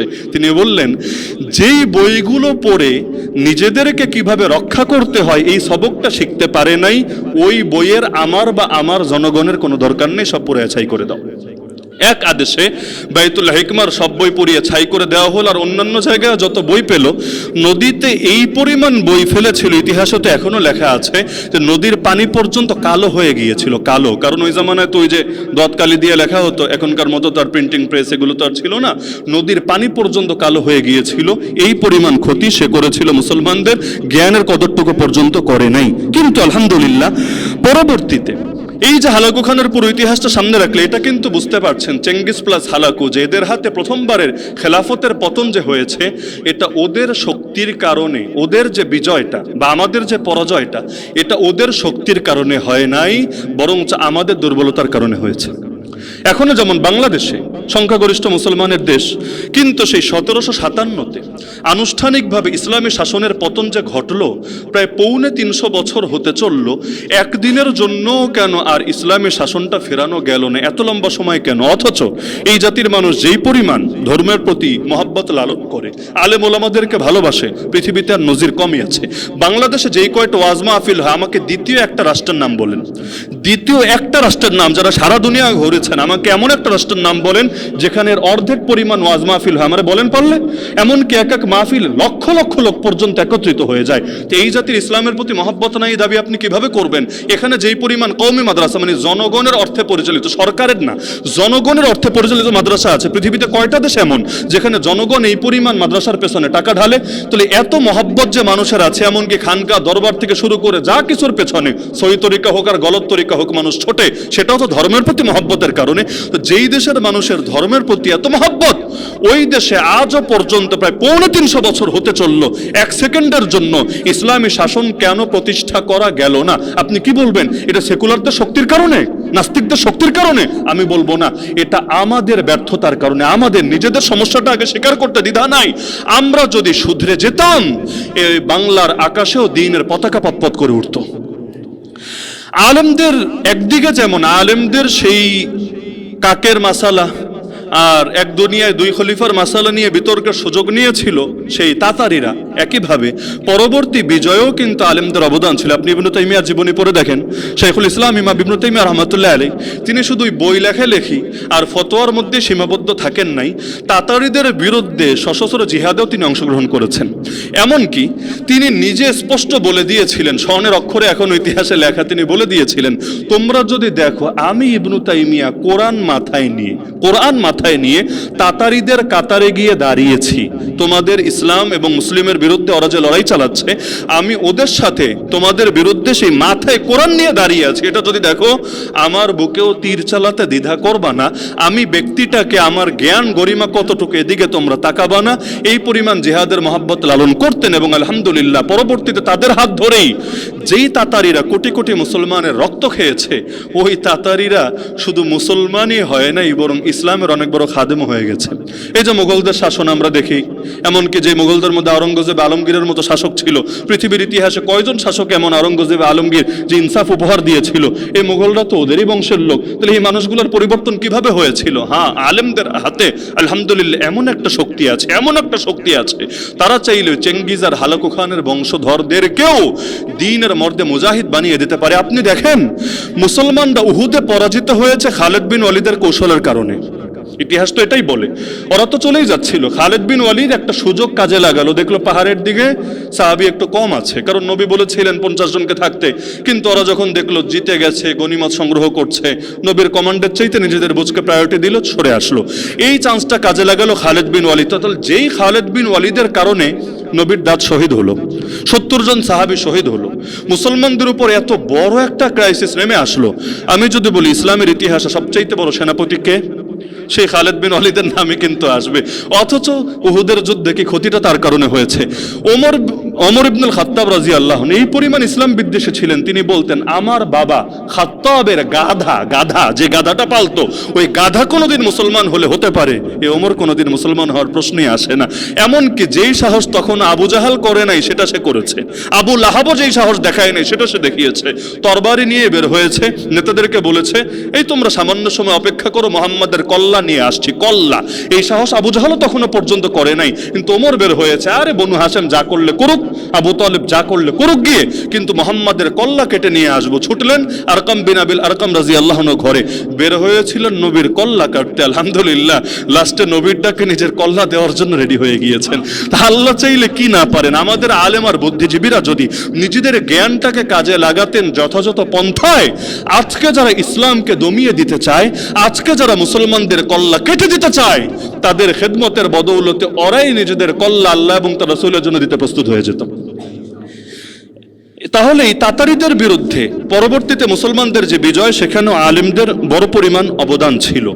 তো এখান থেকে আমরা বড় একটা শিক্ষা পাই, নিজেদের ভেতরে যদি অনৈক্য থাকে তাহলে আমাদের বিজয় ধীরে ধীরে পেছাতেই থাকবে। এখন তো বাংলাদেশে আর এটা ওয়াজ করে বোঝানো লাগবে না, আমরা তো পর্যাপ্ত নমুনা দেখে ফেলেছি। ঐক্য নষ্ট হলে দিন শেষে আসলে লাভটা কার হয় আর লসটা কার হয়? ঐক্য ভাঙার দ্বারা নিজেদের ঘরে না আপনার ফায়দা হয় না আমার ফায়দা হয়, ফায়দা যা হওয়ার তা অন্যদের হয়। এমনকি আমি এখনো মনে প্রাণে বিশ্বাস করি, এই জাতিতে এখনো যেই পরিমাণ মানুষ ইসলামী শাসন ব্যবস্থা চায়, যদিও সংখ্যাটা খুব বেশি না, তো যেই পরিমাণ মানুষ ইসলামী শাসন ব্যবস্থা চায়, সকলে যদি ঐক্যবদ্ধ হতে পারত, গণবিপ্লব হয়েও এই দেশের বুকে ইসলাম বিজয়ী হতে পারত। ওই শুধু ইরানের গল্প শুনে শুনে যে সেখানে একটা বিপ্লব হয়েছিল, তাদের একটা আধ্যাত্মিক নেতা ছিল, আরে হাজারবার গালি দিতে পারেন, ওরা শিয়া আমরা সুন্নি, ওদের এই দোষ আমাদের এই গুণ, কিন্তু দেখেন তারা একজন আধ্যাত্মিক নেতার অধীনে গোটা জাতি কিভাবে ঐক্যবদ্ধ থেকেছে। এমনকি ট্রাম্প যুদ্ধে জড়ানোর আগে ওকে তো এটাই বুঝিয়েছিল নেতানিয়াহুরা যে ওই কোন রকম যদি ওদের আধ্যাত্মিক নেতাকে মেরে ফেলো, ওই জনগণ সব তোমার পক্ষে রাস্তায় নামবে, আবার রেজা পাহলবির বংশধর যারা আছে ওদেরকে গদিতে বসাবে। সে ভেবেছিল জাস্ট একটা কাজ, সমস্যা কি করে ফেলি, বাকি জনগণ আমাদের সাথে আছে, তারা গণতন্ত্রের পক্ষে এবং পশ্চিমা আদর্শের পক্ষে আওয়াজ তুলবে আর ওদের সব বিপ্লবগিরি খতম হবে। কিন্তু লাস্টে দেখলো না, এটা তো এক আধ্যাত্মিক নেতাকে মারার বিষয় না, একজন মারলে আরেকজন তৈরি হবে, আরেকজন মারলে আরেকজন তৈরি হবে, এদেরকে তো সহজে দমন করানো যাবে না। লাস্টে গিয়ে ছাইরা দে মাকাইন্দে বাঁচে এক পরিণতিতে পড়েছে, না পারে যুদ্ধ শেষ করতে। আর ইরান তো বলেই দিয়েছে, শুরু করেছে তোমরা, শেষ করব আমরা, খেলা শুরু করেছে তোমরা, শেষ করব আমরা। কিন্তু দেখেন আমরা এত ভালো মানুষ, এত সহি মানুষ, আমরা আমাদের এই জাতির নেতাকে যার অধীনে সকল ঐক্যবদ্ধ থাকবে এবং যিনি ইশারা দিলে সকলে একযোগে ময়দানে নেমে আসবে, এরকম কাকে আমরা মানতে পেরেছি? অথচ নবীর নির্দেশ তো এটাই ছিল, মুসলমান জামাতবদ্ধ থাকবে, মুসলমান কেন্দ্রীয় নেতৃত্বের অধীনে থাকবে। ওমরের সেই উক্তি ভুলে গেলে তো চলবে না। ওমর রাদিয়াল্লাহু আনহু বলেছিলেন, লা ইসলামা ইল্লা বিজামা, জামাত ছাড়া কোনো ইসলাম হয় না। ওয়ালা জামাআতা ইল্লা বিইমারা, নেতৃত্ব ছাড়া কোনো জামাত হয় না। ওয়ালা ইমারাতা ইল্লা বিতাআ, আর আনুগত্য ছাড়া নেতৃত্বের কোনো দাম থাকে না। তাহলে ইসলামের জন্য জামাত লাগবে, জামাতের জন্য জন্য নেতৃত্ব লাগবে, নেতৃত্বের প্রতি নিরঙ্কুশ আনুগত্য লাগবে আল্লাহ এবং তার রাসূলের বিধানের অধীনে থেকে। এভাবেই তো দিন বিজয়ী হবে। এটাই তো ওমর রাদিয়াল্লাহু আনহু এতকাল আগে বলে গিয়েছিলেন। আপনি চিন্তা করেন, রুকনুদ্দিন বাইবার্সের নাম তো আমি শুরুতেও বলেছি। তিনটা শক্তিকে যিনি হারিয়েছিলেন, তাতারিদের বিরুদ্ধে তো লড়াই হয়েছে, ওদেরকে পরাজিত করেছেন। আবার ক্রুসেডারদের বিরুদ্ধে লড়াই হয়েছে, পরাজিত করেছেন। মুসলমানদের মধ্যেও যারা বিদ্রোহ করেছে ওদেরকেও পরাজিত করেছেন। এই সুলতান রুকনুদ্দিন বাইবার্স বলতেন, আসমানের নিচে জমিনের উপরে একজন মানুষ ছাড়া আমি দ্বিতীয় কাউকে ভয় পাই না। কঠিন বাক্য। আসমানের নিচে জমিনের উপরে একটা মাত্র মানুষ ছাড়া দ্বিতীয় কোনো মানুষকে আমি ভয় পাই না। বলবেন তাহলে সেটা কে? সেটা কি হালাকু খান, নাকি সেটা ওই জামানার ক্রুসেডার কোনো সরকার? না, তিনি এমন একজনের নাম বলেছেন, সুবহানাল্লাহ, নামটাও আশা করি কেউ কেউ জানেন, সুলতানুল উলামা ইমাম ইজ্জুদ্দিন বিন আব্দুস সালাম রাহমাতুল্লাহি আলাইহি। ইতিহাসে যে কয়জন শাইখুল ইসলাম ছিলেন, শাইখুল ইসলাম একটা উপাধি। শাইখুল ইসলাম ইমাম ইবনু তাইমিয়া, শাইখুল ইসলাম যাহাবি, শাইখুল ইসলাম সবার নামে লাগে না। এমনকি সর্বশেষ শাইখুল ইসলাম ছিল খেলাফতের জামানায় জাহেদ কাউসারি, ওসমানী খেলাফতের সময়। তাহলে শাইখুল ইসলাম সুলতানুল উলামা ইমাম ইজ্জুদ্দিন বিন আব্দুস সালাম তিনি বলেন, এই হুজুরটারে আমি ভয় পাই কেন? এই হুজুর সরকারি কোনো অফিসারও না, তাকে কেন ভয় পাও? জবাব দিয়েছিল, যদি এই হুজুরটার সরকারি কোনো ক্ষমতা নাই, প্রশাসনিক ক্ষমতা নাই, কিন্তু জনগণ তাকে এত ভক্তি করে, এত শ্রদ্ধা করে, সে যদি আমার বিরুদ্ধে, আমি এত বড় পাওয়ারফুল এক সুলতান শাসক, কিন্তু আমার বিরুদ্ধে জনগণকে খালি একটি ইশারা দেয়, মুখ দিয়ে বলা লাগবে না, জনগণ আমার গদি থেকে নামায়া ছাড়বে, আমার জান নিতেও তারা দ্বিধা করবে না। তো যার কারণে হুজুরটারে আমি ভয় পাই, আমি তারে মুকুটহীন বাদশাহ মনে করি। তাহলে চিন্তা করেন, আলেমদের এক সময় এই পরিমাণ কদর ছিল যে শাসক পর্যন্ত চিন্তা করতো, সে যদি আমার বিরুদ্ধে চলে যায়, গোটা জনগণ আমার বিরুদ্ধে চলে যাবে। অথচ 2021-এ আমরা 3000-এর বেশি একসঙ্গে গ্রেফতার হয়েছি, তাই না, মোদী বিরোধী আন্দোলনের পরে। এমনকি আমি তো 1 বছর, কিন্তু কেউ কেউ 2 বছর 3 বছরও জেল খেটেছে। আমাদের চোখের সামনে কেউ কেউ বছরের পর বছর জেল খেটে নির্মমভাবে শহীদ হয়েছে। এমনকি জানাজাটা পর্যন্ত জালেমরা ঠিকভাবে আদায় করতে দেয় নাই। এই যে এত জুলুম হয়েছে, একটা মুসলিম জাতির প্রতিক্রিয়া কি হওয়া দরকার ছিল, আর বাস্তবে কি হয়েছে চিন্তা করেন। শুধু নিজেদেরকে একবার চিন্তা করেন যে বাস্তবে কি হওয়া দরকার ছিল আর কি হয়েছে।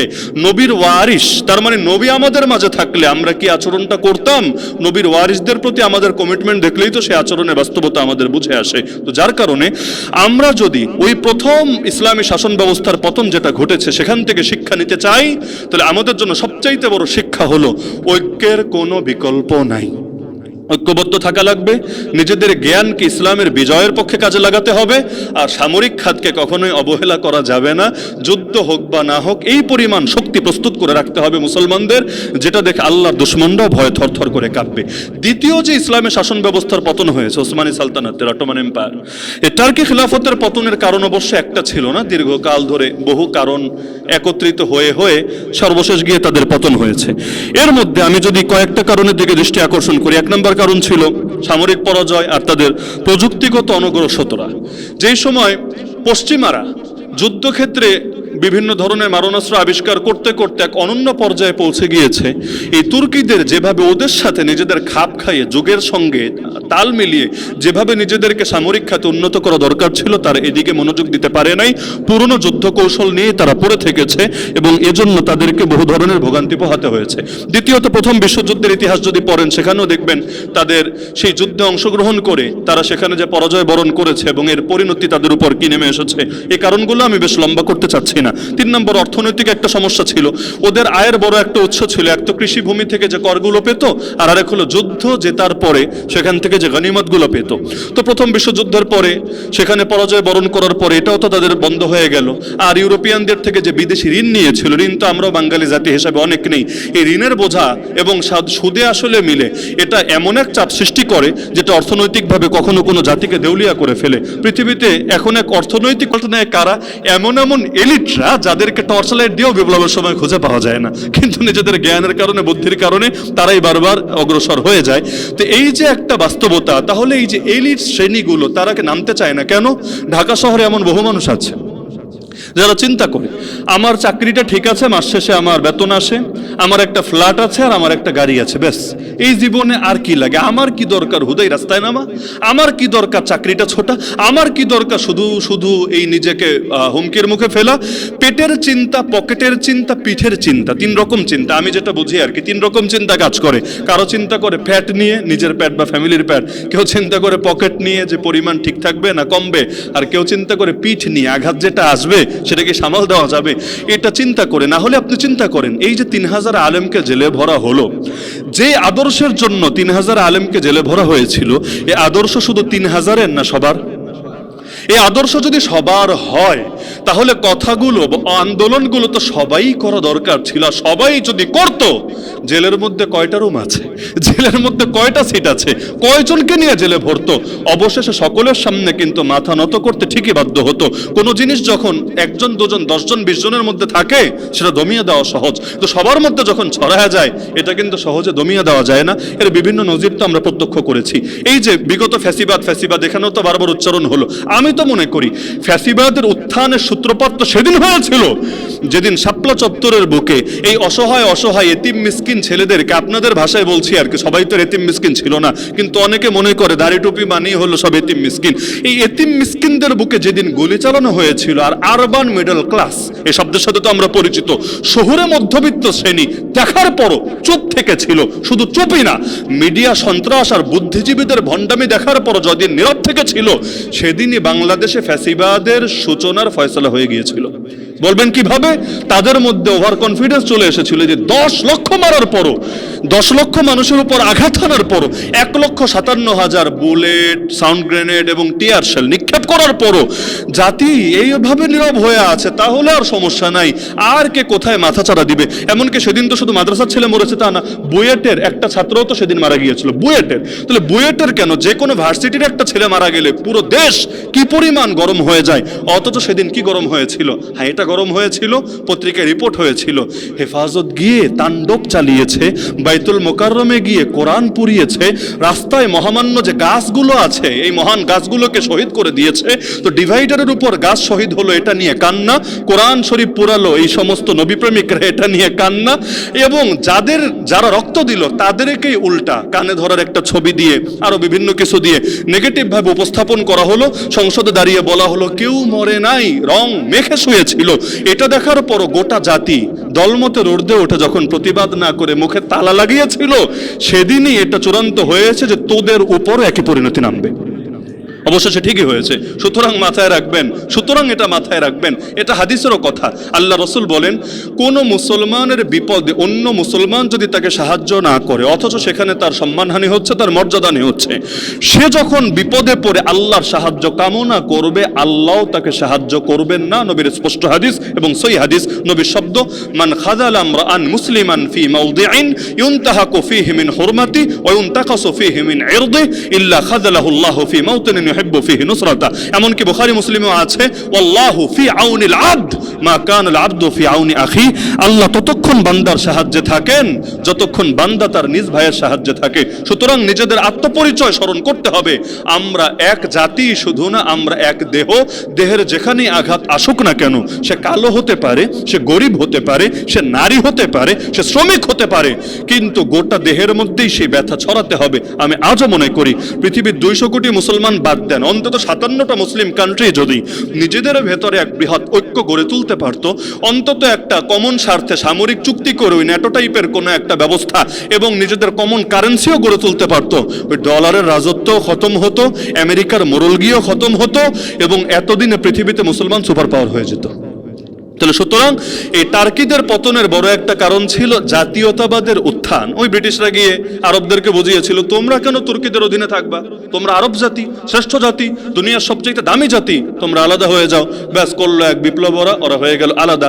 আবার আরো যে সমস্ত এলাকায়, কি বিশাল এক এলাকা জুড়ে ওসমানী সাম্রাজ্য ছিল, ধীরে ধীরে ছোট হতে হতে একদম সীমাবদ্ধ হয়ে গেল।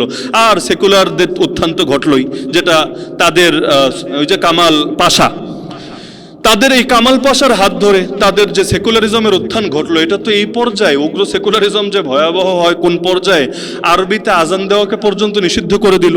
এমনকি তাদের বর্ণগুলো একসময় আরবির মতো ছিল, উচ্চারণ একটু ভিন্ন কিন্তু লিখতে হতো আরবি টাইপের অক্ষরে, এগুলোকে পর্যন্ত চেঞ্জ করে দিল।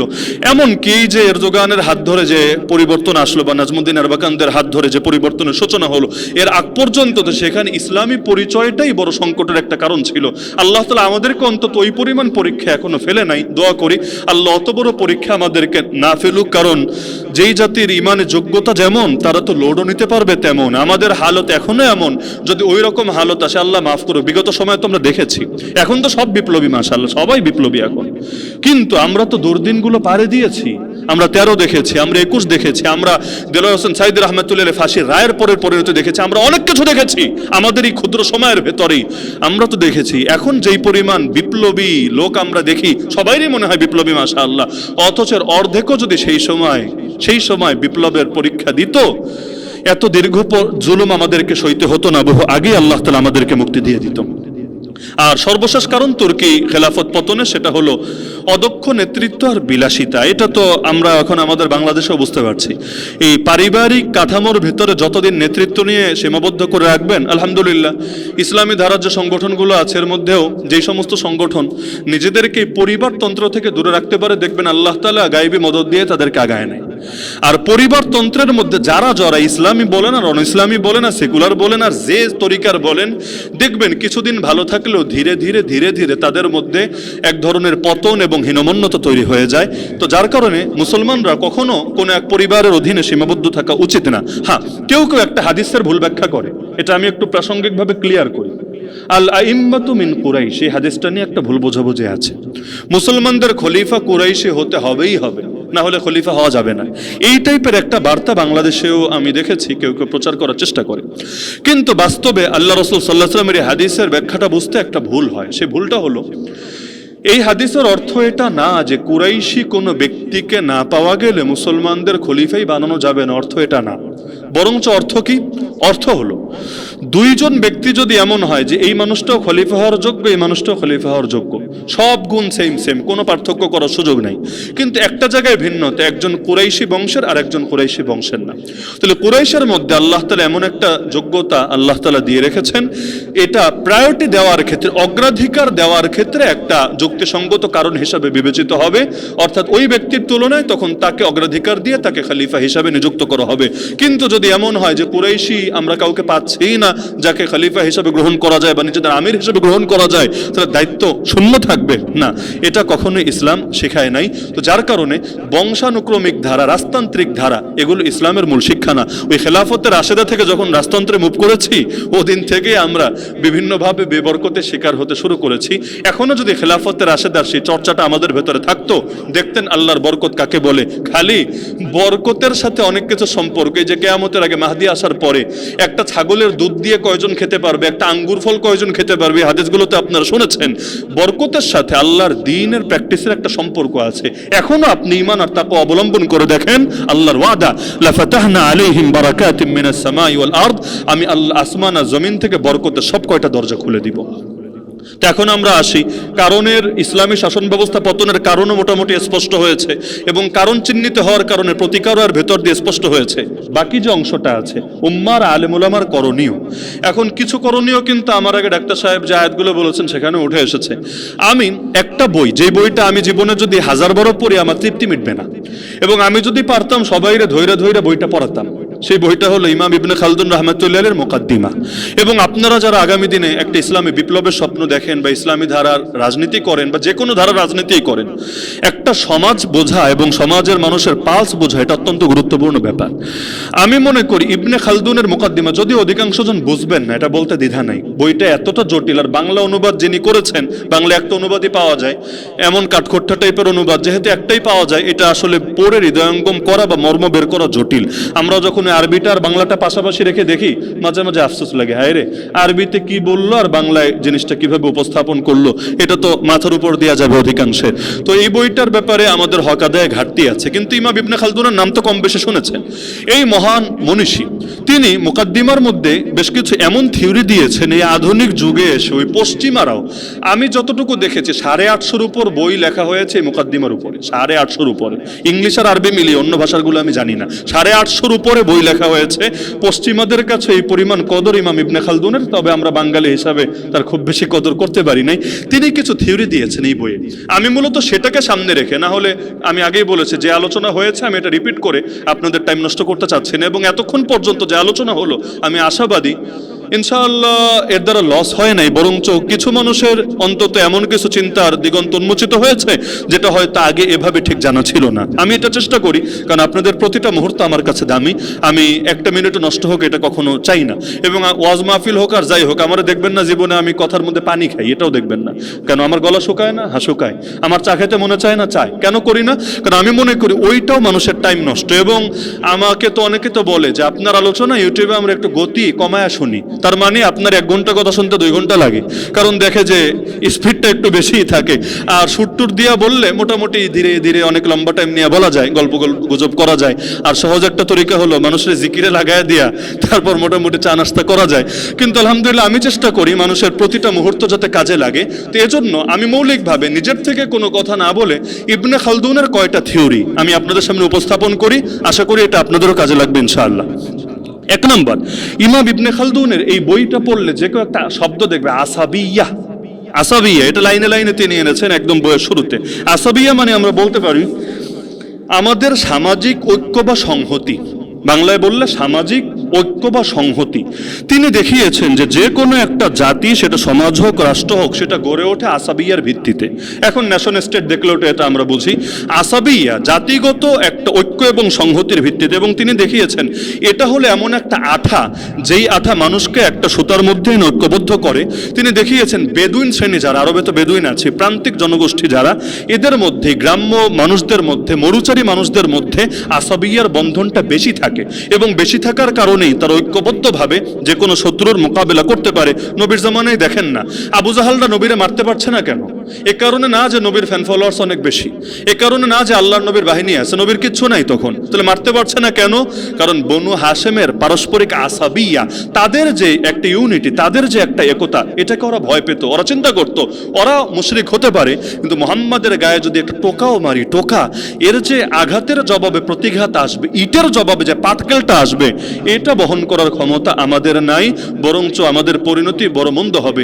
এজন্য নবীর একটা মৃত্যুদণ্ডের রায় দিতে 13 বছর লেগেছে, 13 বছর। অথচ বাংলাদেশে কোর্ট থেকে রায় দেয় যাবজ্জীবনের, আর শাহবাগে শুরু হয় মব জাস্টিসের এক মঞ্চ। সেখান থেকে এমন আন্দোলনের সূত্রপাত করা হয়, আইন পরিবর্তন করে যাবজ্জীবনকে মৃত্যুদণ্ডে পরিবর্তন করতে হয় এবং তাড়াতাড়ি করে সেটারে কার্যকর পর্যন্ত করে ফেলতে হয়।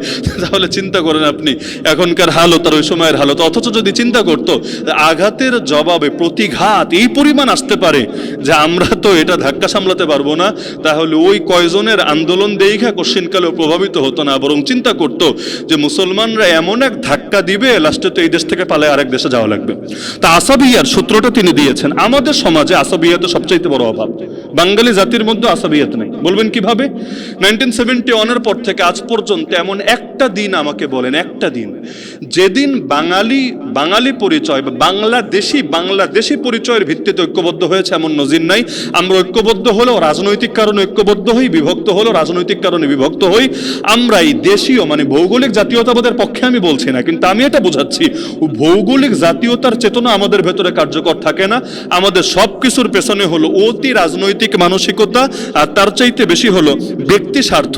প্রত্যেকে এই পরিমাণ মানে ইন্ডিভিজুয়াল ভাবে নিজেদের চেতনায়, হাইপার ইন্ডিভিজুয়ালিজম বলে সম্ভবত, ব্যক্তি স্বার্থপরতা আমাদের এই পর্যায়ে আমরা আমাদের স্বার্থের জন্য এক হতে পারি, স্বার্থের জন্য বিভক্ত হতে পারি।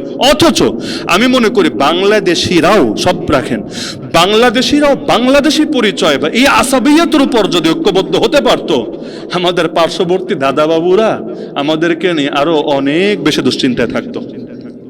তখন আর ওরা এটা ভাবতো হতো না যে এরে দিয়া মনে হয় ওরে দমানো যাবে, অথবা এরে দিয়া মনে হয় দেশ দখল না করেও নিজেদের মোড়লগিরি চালানো যাবে, অন্তত দেশীয় স্বার্থ সামনে রাখলেও এটা হতো না। তাহলে আমাদের কোন ঐক্যটা আছে?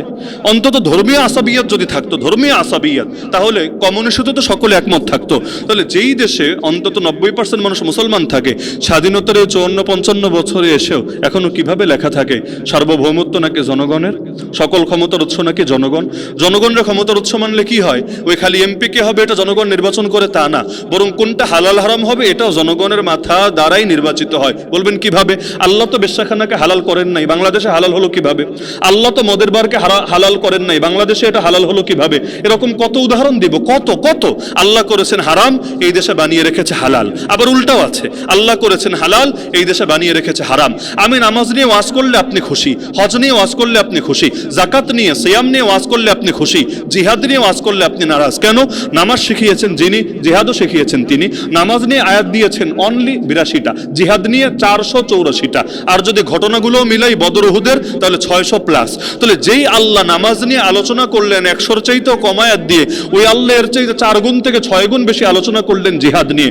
অথচ নামাজ নিয়ে আলোচনা করলে কেউ নারাজ হবে না, জিহাদ নিয়ে আলোচনা করলে জেলে যেতে বেশি দিন লাগবে না।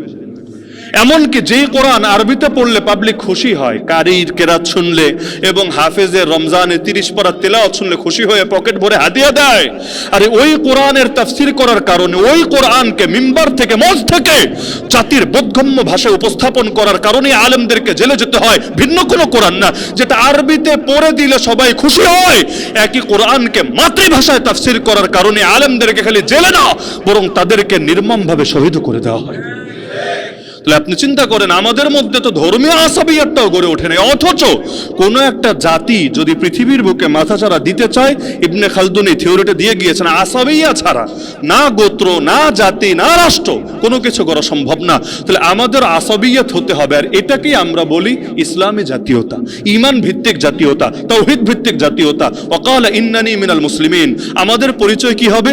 না আমি কওমি, আপনি আলিয়া, আমি তাবলিগি, আপনি সুফি, আমি মাযহাবি, আপনি লামাযহাবি, না। আল্লাহ বলেছেন পরিচয় হবে একটা, ইন্নানি মিনাল মুসলিমিন, নিশ্চয়ই আমি মুসলমানদের মধ্য থেকে একজন। আমি মুসলমানদের মধ্য থেকে একজন, এই বাক্যটা আমার কাছে অবাক লাগতো। এভাবে কেন বললো?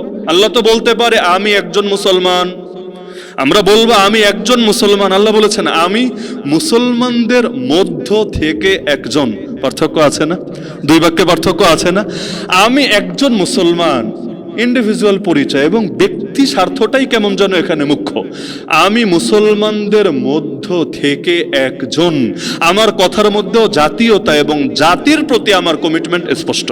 আল্লাহ তাআলার বাক্যটা পর্যন্ত দেখেন, এই পরিচয় যদি আসতে পারতাম, কে কোন ধারা, কে কোন দল, কে কোন মাযহাব, কে কোন মাসলাক, সব পরিচয়ের ঊর্ধ্বে উঠে এই বাংলাদেশে এখনো যদি আমরা দিন কায়েমের উপর ঐক্যবদ্ধ হতে পারি, আমি বিশ্বাস করি সেদিন বেশি দূরে না। ওই বামরাম কয়টা, নাস্তিক কয়টা, সব মিলায় ওরা কয়জন, এর চাইতে 1000 গুণ বেশি লোক আছে ইসলামের পক্ষে। যদি তাদেরকে আমরা আসাবিয়ার উপর, এই সামাজিক সংহতি আর ঐক্যের উপর আনতে পারি, এই দেশেও ইসলামের বিজয় হবেই হবে ইনশাআল্লাহ। আপনি বলবেন না ওরা হতে দিবে না, ওরা হতে দিবে না। আরে ভাই, জাতি এক হলে যে কোনো ষড়যন্ত্র টেকে না, এটা তো দেখেছেন। 5ই আগস্টে এত নামি দামি গোয়েন্দা সংস্থা, এত নামি দামি গোয়েন্দা সংস্থা, দুনিয়ার কত কিছুর কলকাঠি না রে, কিন্তু পারলো না কেন এটা ঠেকাতে? পারলো না কেন আগ থেকে তাদেরকে এটার ব্যাপারে পর্যাপ্ত তথ্য দিয়ে ইনফর্ম করতে? তার মানে সব কিছুর উপরেই জাতি যদি ঐক্যবদ্ধ থাকে,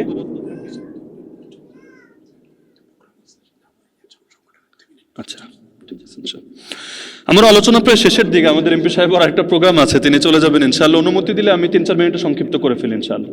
জি, তাহলে 1 নম্বর নীতিটা হলো আসাবিয়ার নীতি, সামাজিক সংহতি এবং ঐক্য লাগবে। দ্বিতীয় নীতি হলো আমাদেরকে পরাজিত মানসিকতা থেকে বের হয়ে আসতে হবে। সাইকোলজির ব্যাপারটা বড় জটিল, এটা আমি একটু আগেও বলেছি, এবং ইবনে খালদুন এটা এভাবে উপস্থাপন করেছেন যে পরাজিত জাতি সর্বদা বিজয়ী জাতির অন্ধ অনুকরণ করতে ভালোবাসে, তাদের পোশাক আশাক, তাদের কালচার, তাদের সব কিছু। কারণ পরাজিতর মধ্যে এই একটা বিশ্বাস তৈরি হয় যে বিজয়ীরা মনে হয় ওদের কালচারের কারণেই বিজয়ী হয়েছে, ওরা ওদের কালচারের কারণে বিজয়ী হয়েছে।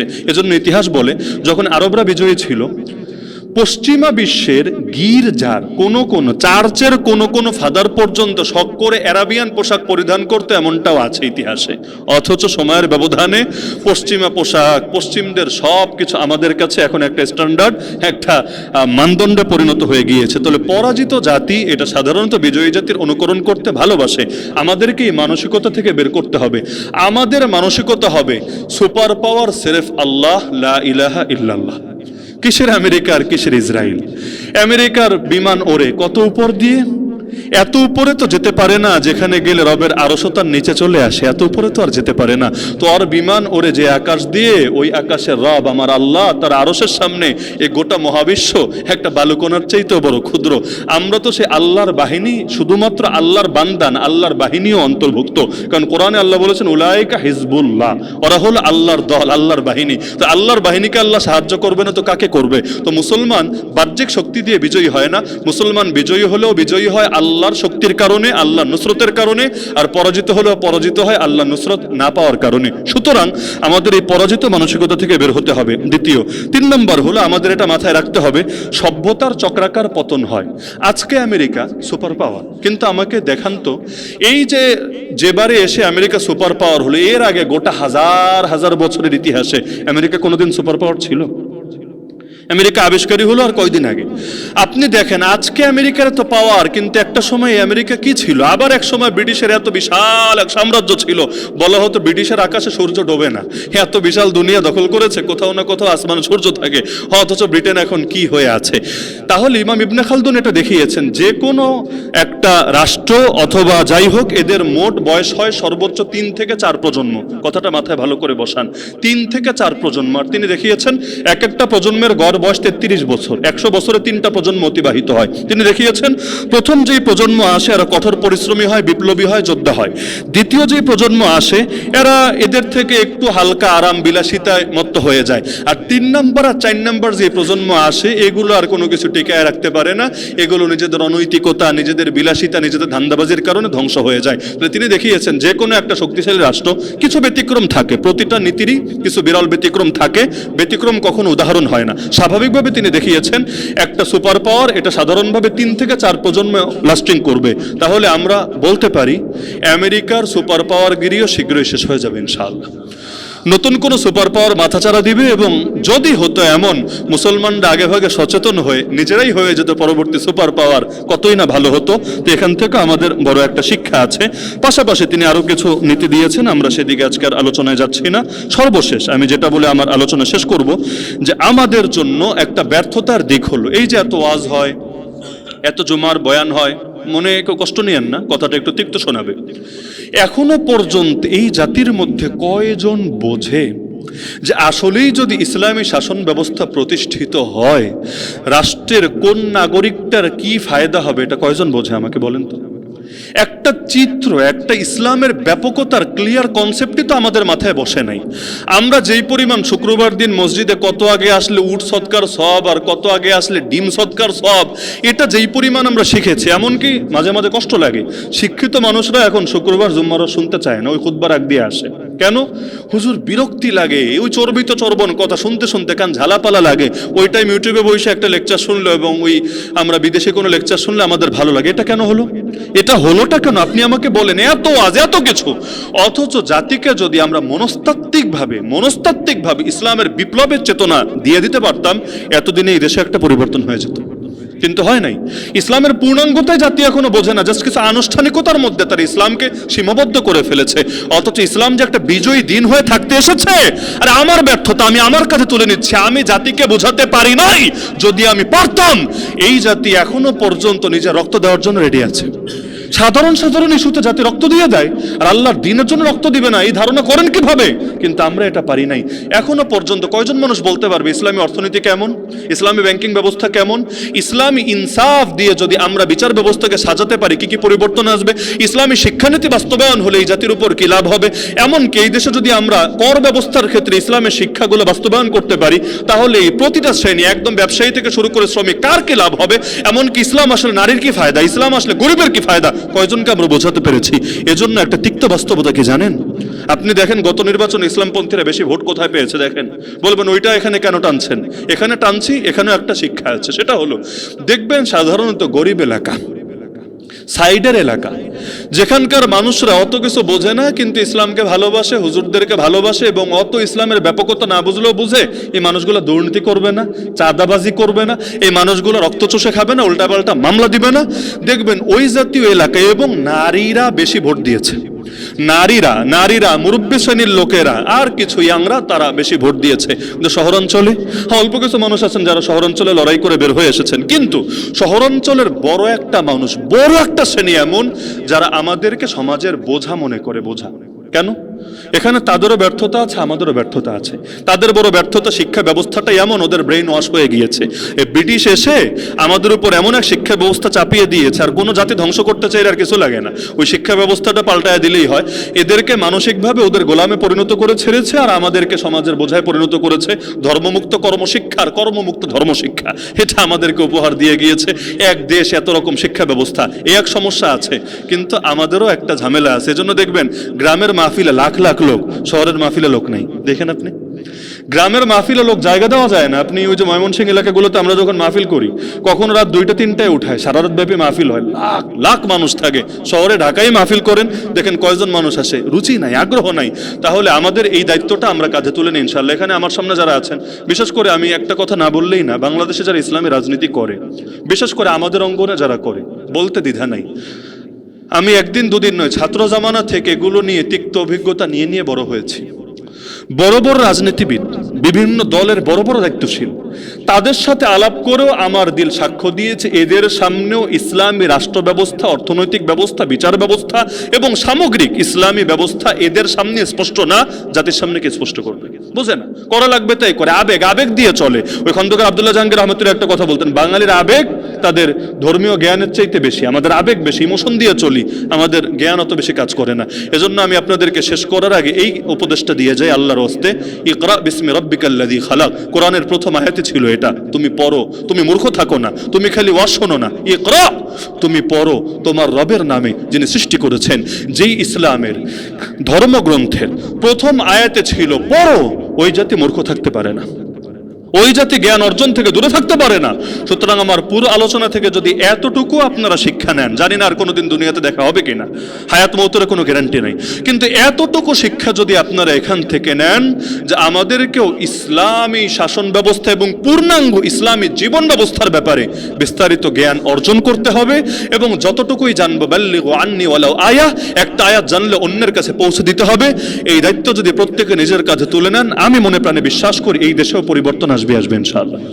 একজন দুজন হুজুরের ওয়াজ দিয়ে পরিবর্তন আসবে না, প্রত্যেকের কাঁধে এই দায়িত্ব তুলে নিতে হবে। তুলে নিতে রাজি আছেন তো ইনশাআল্লাহ? আলহামদুলিল্লাহ। আমি ব্যক্তিগতভাবে সাধারণভাবে ওয়াজ মাহফিলের চাইতে সেমিনার আমার ভালো লাগে, কারণ এই কথাগুলো বুঝতেই পারছেন, ওয়াজ মাহফিলে বললে মানুষ বুঝবে কি হুজুর আনছে, এটার আর দ্বিতীয়বার দাওয়াতে দেওয়া যাবে না। কেন? কারণ ওয়াজ মাহফিলের শ্রোতা আলাদা, আর সেমিনারের অডিয়েন্স হলো আলাদা।